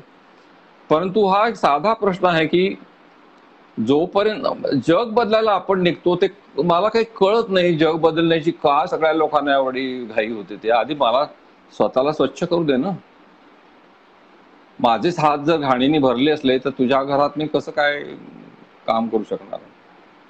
आधीच म्हणजे कृष्ण, तू नेहमी कृष्ण की आधी स्वतःला स्वच्छ करायला पाहिजे. एकेका माणसाने स्वतःला करणं, संपूर्ण समाज बदलायचा, किंवा जर प्रत्येक माणसाने या प्रकारे स्वतःला स्वच्छ आणि निरामय केलं तरच समाज बदलेल, असं त्यांचं म्हणणं आहे. आता दिस इज अ टॉल ऑर्डर, कसं होणार आहे. नाही सर, जे कृष्णमूर्ती असं म्हणाले होते, आणि मला वाटतं बहुतेक ते साल 1945 किंवा 46 आहे, अणुबॉम्ब पडल्यानंतरच म्हणाले असावेत की विज्ञान ज्या वेगानं प्रगती करते त्या वेगानं माणसाचं मन प्रगत होत नाही, ही मोठी अडचण त्यांनी व्यक्त केली होती. आणि तेच तुमच्या लिखाणातनं आणि या सगळ्या पूर्ण बोलण्यातनं तेच येते जे कृष्णमूर्तींचं. झालंय काय की ही शर्यत चाललेली की विज्ञान पुढे गेलो आणि आमचा वेग मागे चाललेला आहे. आम्ही वेगाने मागे चाललो, विज्ञानाच्या बरोबरीने जातच नाही. आणि माणसाची एक प्रवृत्ती अशी आहे की जे आपल्याला झेपत नाही ना, आपल्यापेक्षा उंच आहे ना, ते त्याचे हातपाय छाटून आपल्या आकाराचं करून घ्यायचं. आपण त्याच्या इतकं मोठं होण्याचा प्रयत्न करायचा नाही, त्याचीच काटछाट करून आपल्या आकाराचं व्हायचं. कारण परत स्वामित्व भावना असते ना, मीच महत्वाचा, माझ्या उपयोगी पडणारच मी करणार, तर त्याच्यातून सगळे घोळ निर्माण होतात असं मला असं वाटतं. सर, परत मी जे कृष्णमूर्तींचाच उल्लेख यासाठी करणार होतो की त्यांच्या बोलण्यात एक कायम यायचं की तुम्ही जगण्याकडे कसं पाहावं तर सगळं सहजगत्या व्हायला पाहिजे, तुम्ही काही आग्रह धरू नका, प्रत्येक गोष्ट नव्यानं बघा, असं ते सांगायचे. त्यांच्या तत्वज्ञानाचं हे सार होतं. पूर्वग्रह नसला पाहिजे. आणि आत्ता या तुमच्या अलीकडच्या लिखाणातनं साधारणपणे हाच भाव होतो की सहजगत्या आग्रह कुठलाही नको, सगळ्या सहजगत्या. मग तुम्ही पक्षाकडे पाहता, तुम्ही बाभळीच्या झाडीचं वर्णन बिंदुनाद कलातीतमध्ये केलेलं आहे. तर तुमचा कुठलाही आग्रह नाहीये, तो जीवनाविषयी नाहीये, त्यामुळे कलेविषयी पण नाहीये. तर कुठलाही संघर्ष न करता तुम्ही याकडे या टप्प्याला तुम्ही वाडा नंतर येत गेला कधी, या टप्प्याला तुम्ही कसे आला की आग्रहच नाहीये माझा काही? मला वाटतं मी मुळात तसाच होतो, नंतर बदललो, वाईट झालो. कारण की मी तुला मागे म्हणालो की मला काहीच आयुष्यात करायचं नव्हतं. मला काय असे काही खूप महत्वाकांक्षा नव्हते की हिमालय चढून जाऊ किंवा आपण जगविख्यात होऊ वगैरे. वाचावं, खूप वाचनाची आवड, आमचं घर पुस्तकांनी संगीताने भरलेलं होतं. तर मला एकदा वडील म्हणाले, माझं MA झाल्यानंतर आता वडील मला म्हणाले की तू असं काय नाही करत, तू सिव्हिल सर्व्हिसेस मध्ये जा, IAS ची परीक्षा दे. तर मी म्हटलं कशाला? तर ते म्हणाले तुला काहीच कशी महत्वाकांक्षा नाही? तर म्हटलं मला नाही बाबा महत्वाकांक्षा. आता मला कायच वाटत नाही की सिव्हिल सर्व्हिस वगैरे. मला प्राध्यापक होऊ द्या, म्हणजे मला वाचायला खूप वेळ मिळेल. तर ते म्हणाले मला वाईट वाटतं की तुझ्याजवळ महत्वाकांक्षा नाही. तर मला असं वाटलं की यांना का वाटतं की मला महत्वाकांक्षा असेल, मी काहीतरी व्हावं म्हणून. मला काही कळेना. आमचा संवाद तिथे संपला, कारण तेव्हा वडिलांची काही फार गप्पा मारत नव्हतो आम्ही. हळूहळू मग लेखन झालं. आणि मी सांगितलं होतं प्रवासानं की आधी मग महत्वाकांक्षा निर्माण झाली वगैरे वगैरे. आता ह्या प्रवासामध्ये मला अनेक माणसं भेटली, तर ती कुठल्या तरी आदर्शवादाला धरून, तत्वांना धरून चालणारी होती, काम करणारी माणसं. त्यांच्या सच्चेपणाबद्दल वादच नाही, त्यांच्या खरेपणाबद्दल वाद नाही, त्यांच्या त्यागाबद्दल वाद नाही, त्यांच्या मताबद्दल वाद नाही. आदरही आहे मला, परंतु मला असं वाटायचं की इतका आग्रह, मी म्हणतोय तेच खरं, आणि याच्या पलीकडेच जे आहे त्याच्यासाठी प्रत्येकासाठी त्यांच्यावर उत्तर असेल. त्याचा हा आयडियलिझम, त्याचा तो आयडियलिझम, त्याचा तो आयडियलिझम. तर मला असं वाटायचं की याच्यामुळे ही माणसं सगळ्या खिडक्या बंद करून एकाच खिडकीतून बाहेर पाहतात. असं मला तर खिडकी काय भिंतीच नको होत. मला तसा त्रास व्हायला लागला. बरं, मी कोणाच्याच साच्यामध्ये बसत नव्हतो. मी धड उजव्या बाजूचा नव्हतो, धड डाव्या बाजूचा नव्हतो, मी धड लिबरल नव्हतो, मी काहीच नव्हतो. आणि मला कळायचं नाही की मी नक्की कुठे, कारण की समाजात तुम्हाला नक्की कुठेतरी असावं लागतं, नाहीतर तुम्ही बहिष्कृतच होता. आणि लेखक म्हणून मला वाटतं मी काही काळ होतो बहिष्कृत, अशी माझी समजूत आहे. तर त्याच्याबद्दल मला काय फरक पडत नाही तरी. तर हे मला कळेना. आणि मग माझ्या लक्षात आलं की जीवनार्थ इतका लहान का करून घेतात ही माणसं. ठीक आहे, मी एक आदर्शवाद स्वीकारला, हा अमुक एक इजम मी स्वीकारला, त्याला प्रामाणिक राहूनच मी माझं लेखन केलं पाहिजे. म्हणजे माझं लेखन कसं करायचं हे आधीच ठरवून टाकणार मी. म्हणजे याच्यात काय होतं अतुल, की टार्गेट ठरलेलं आहे, डेस्टिनेशन ठरलेलं आहे, ध्येय ठरलेलं आहे. तर इथून तिथपर्यंत काय होणार, म्हणजे मस्ती महान मंगल असते, किंवा अमुक तमुक असतं, किंवा क्रांती, हेच फक्त मूलभूत तत्व, हे आधी ठरलेलंच आहे. त्याच्या इकडे तिकडे जायचंच नाही. मग तिथपर्यंत पोहोचायला मी जरा इकडून वाट काढतो, तिथे जाऊन पोचतो. तिथे जाऊन पोचलो की माझ्या जवळ जीवनाबद्दल बोलण्यासारखं काही राहत नाही. आणि हे करत असताना मी जीवनात घडणाऱ्या अनेक असंगती, विसंगती, सुंदर गोष्टी, कुरूप गोष्टी या बायपास बाजूला टाकून तिथपर्यंत बोलतो. असा एकांडा मार्ग मी स्वीकारतो. याच्यातून लेखन कसं सिद्ध होईल? मी जीवनालाच नाकारतोय. आतापर्यंत कुठल्याही धर्माने आणि कुठल्याही आदर्शवादाने माणसाला सुख दिलेलं नाही, माणसाचे कुठलेही प्रश्न मिटलेले नाही, हे दिसतंय आपल्याला. याचा अर्थ ते त्याज्य आहेत असं नाही, त्या त्या काळापुरता थोडासा विसावा लोकांना मिळतो, पण पुन्हा नवीन प्रश्न सुरू होतात. ही चक्र सारखंच चाललेलं आहे. त्यामुळे एक लक्षात घ्यायला पाहिजे की सगळे आदर्शवाद, सगळे धर्म, हे सगळे एका छत्रीखाली येतात, आणि त्या छत्रीचं नाव आहे जीवन. जीवन सगळ्यात मोठं असतं, आणि जीवन निर्लेप आहे. जीवन निर्लेप आहे. जीवनाला कुठलाही तुम्ही, जीवन संतपणे शांतपणे आहे फक्त, त्याला तुम्ही ह्या गोष्टी चिकटवू शकत नाही. त्यामुळे त्या शोधात जो निघाला आहे त्याला आपोआप हे या गोष्टी नकोशा वाटतात, त्याचा त्रास होतो. मी स्वतःला जखडून घेऊ इच्छित नाही कुठल्याही प्रकारच्या चौकटीत. हो. तर याला परत टीका अशी आहे की तुम्हाला जबाबदारी नको असते कसली, तुम्हाला याच्यातून पळून जायचं असतं. तर याच्यावर पण मी विचार केलेला आहे की जातो का आपण पळून, तर जात असू, मला माहिती नाही, कारण मी एवढा काही हिंमतवान लेखक नाहीये. पण मला काही असे निश्चित आग्रहच नाहीत ना जगण्याचे. हो. त्याच्यामुळे मला छान दिसतं सगळं. पक्षी पाहायला छानच दिसतो ना पक्षी, पण मी पक्षी पाहायला जंगलात जात नाही. हो.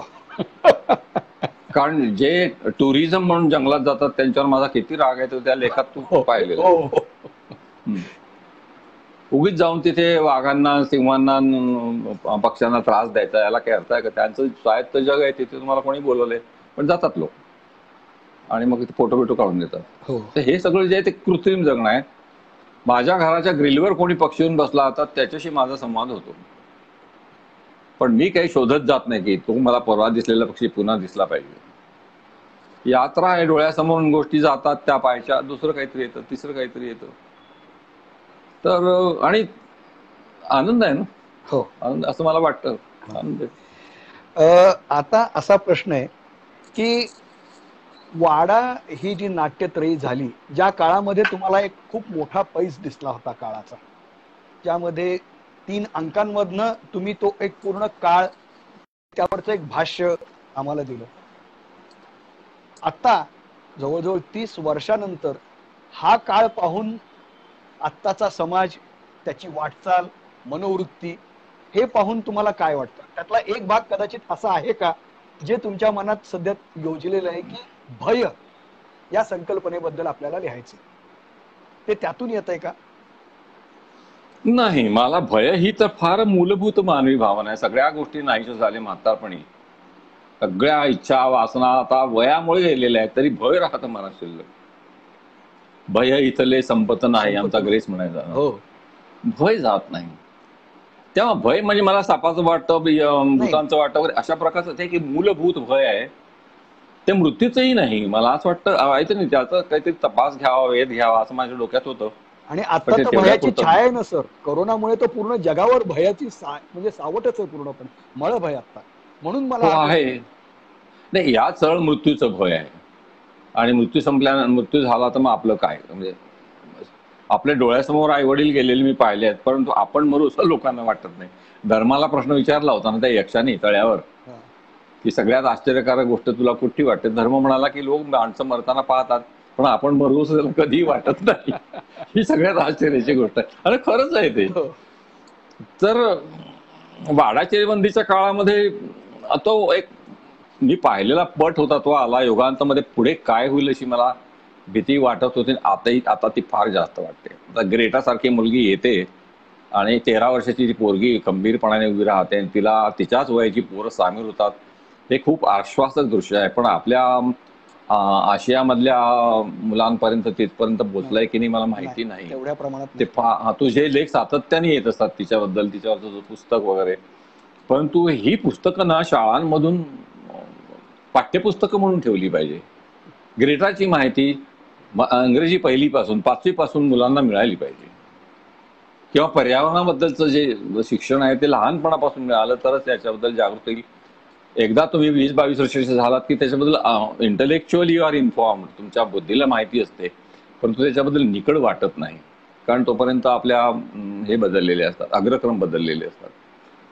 तेव्हा आपण विश्वनाशाकडे निघालो ते मला खूप वाटतं की आपण विचारच करीत नाही, आपण इतके आंधळे कसे असं मला वाटतं.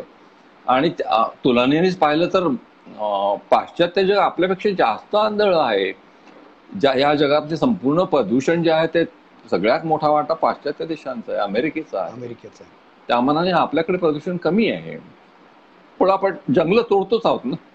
जंगल तोडतोच आहोत आपण, आणि खरं तर अनेक गोष्टी करतो. जंगल तोडण्यामुळेच असे विषाणू येत आहेत. हे सगळं आता होतच आहे, पूर्ण त्याच पद्धतीने ती वाटचाल चालली आहे. आणि नाही, माझ्या डोळ्यासमोर हा फरक झालेला आहे. 70 वर्षामध्ये लहानपणी आम्ही गावी जायचो तर नद्या लागायच्या, छोट्या छोट्या नद्या लागायच्या, काही मोठ्या नद्या लागायच्या, इतक्या निर्मळ पाण्याने भरलेल्या, बारमाहा निर्मळ पाण्याने भरलेल्या असायच्या नद्या. त्यातल्या काही नद्या आता गुप्तच झालेल्या आहेत, दिसतच नाहीत. आणि काही नद्या आहेत त्याच्यामध्ये इतकी घाण आहे. आम्ही 70 वर्षामध्ये 60 वर्षामध्ये स्वातंत्र्य मिळाल्यानंतर केलं काय, तर आमचा सर्वनाश करून घेतला. नद्या नष्ट. नागपूर सारख्या शहरामध्ये अनेक ठिकाणी विहिरी होत्या, जिवंत पाण्याच्या विहिरी होत्या. नळ आल्याबरोबर लोकांनी त्या बुजवून टाकल्या. त्यात काय काय टाकलं लोकांनी, बुजवून टाकल्या त्या. आता या काय म्हणायचं त्याला, हे आपलं नष्टचर्य आहे. इतके करंटे आपण आहोत की जिवंत पाण्याचे झरे असलेल्या विहिरी आपण बंद करून टाकतो. कशासाठी रे बाबांनो, असू द्या ना. नळ. तर हे जे आंधळेपणाने जगणं आहे ना, त्याची मला फार, त्याचा त्रासच होतो मला, फार त्रास होतो. नाही, आणि वेगळ्या पद्धतीने तुम्ही विनाश वेळा जरी लिहिलेलं असलं तरी हा काळच पूर्णपणे असं आहे की आज लोकसत्तेमध्ये मी ज्या जेम्स लवलॉक बद्दल लिहिलं, हो, मी वाचलं. 26 जुलैला ज्यांना 101 वर्ष पूर्ण होत आहेत आणि ते 1965 पासून सांगतायत की आपण संकटाकडे चाललोय.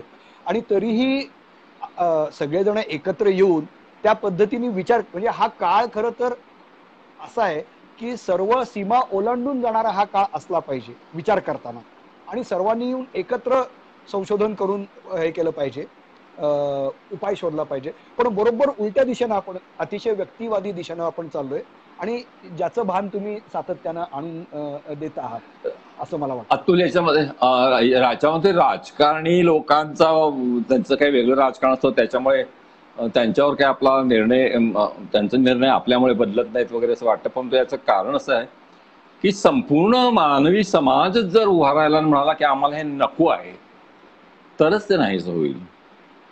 कुठेतरी छोटे छोटे मोठे मोठे ग्रुप्स असतात, ते ग्रुप्स फक्त सांगतात की आम्हाला पर्यावरण नष्ट होत आहे, तसं नको आहे, हे नको आहे, त्यांनी होत नाही. परंतु ही अशी जाग आपल्याला येत नाही.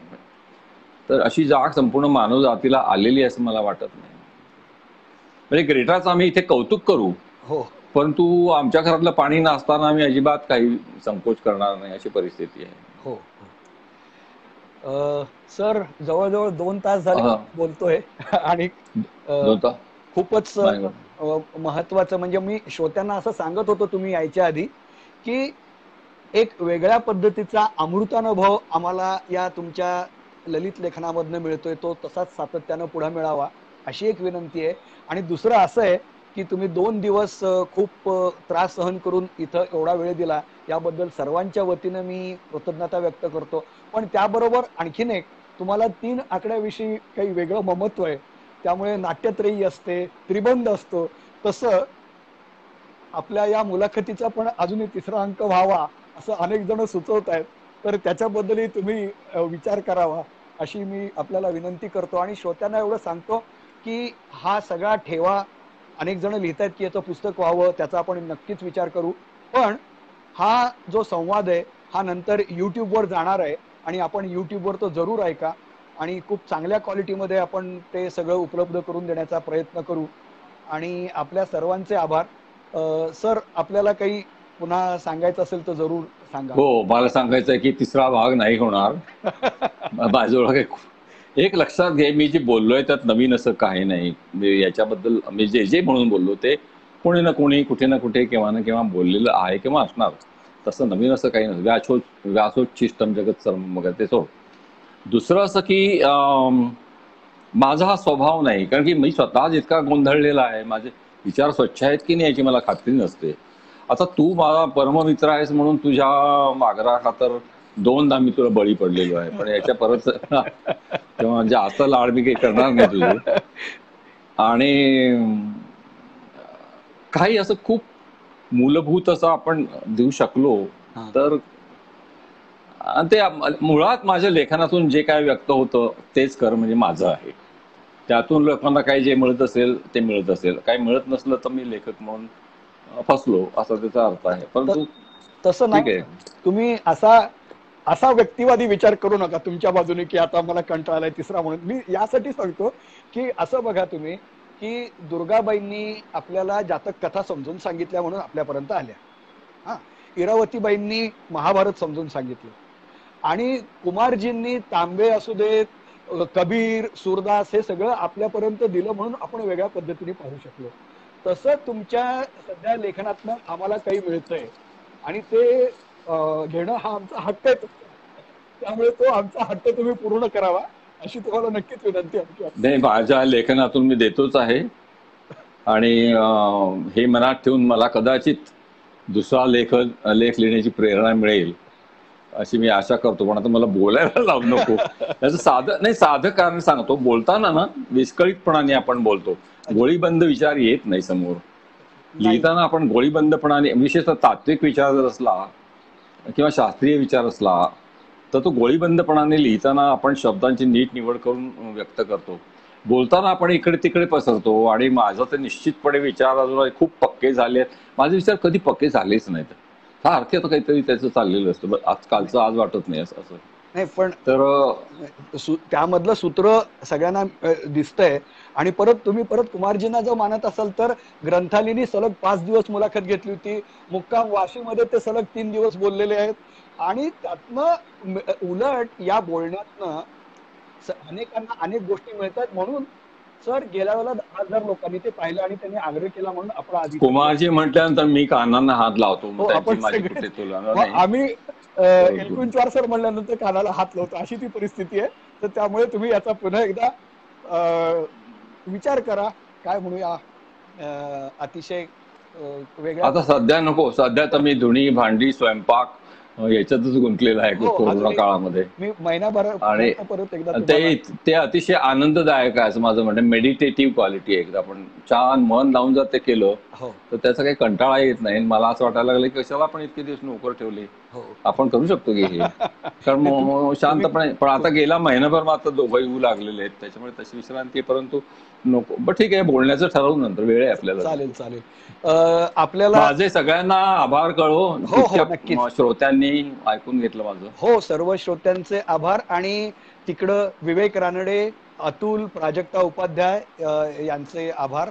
आणि इकडं इरा, गजानन, विकास यांनी मदत केली, या सगळ्यांचे मी आभार मानतो. आणि आता आपण थांबू. धन्यवाद सर. कृतज्ञता. सगळ्यांना नमस्कार.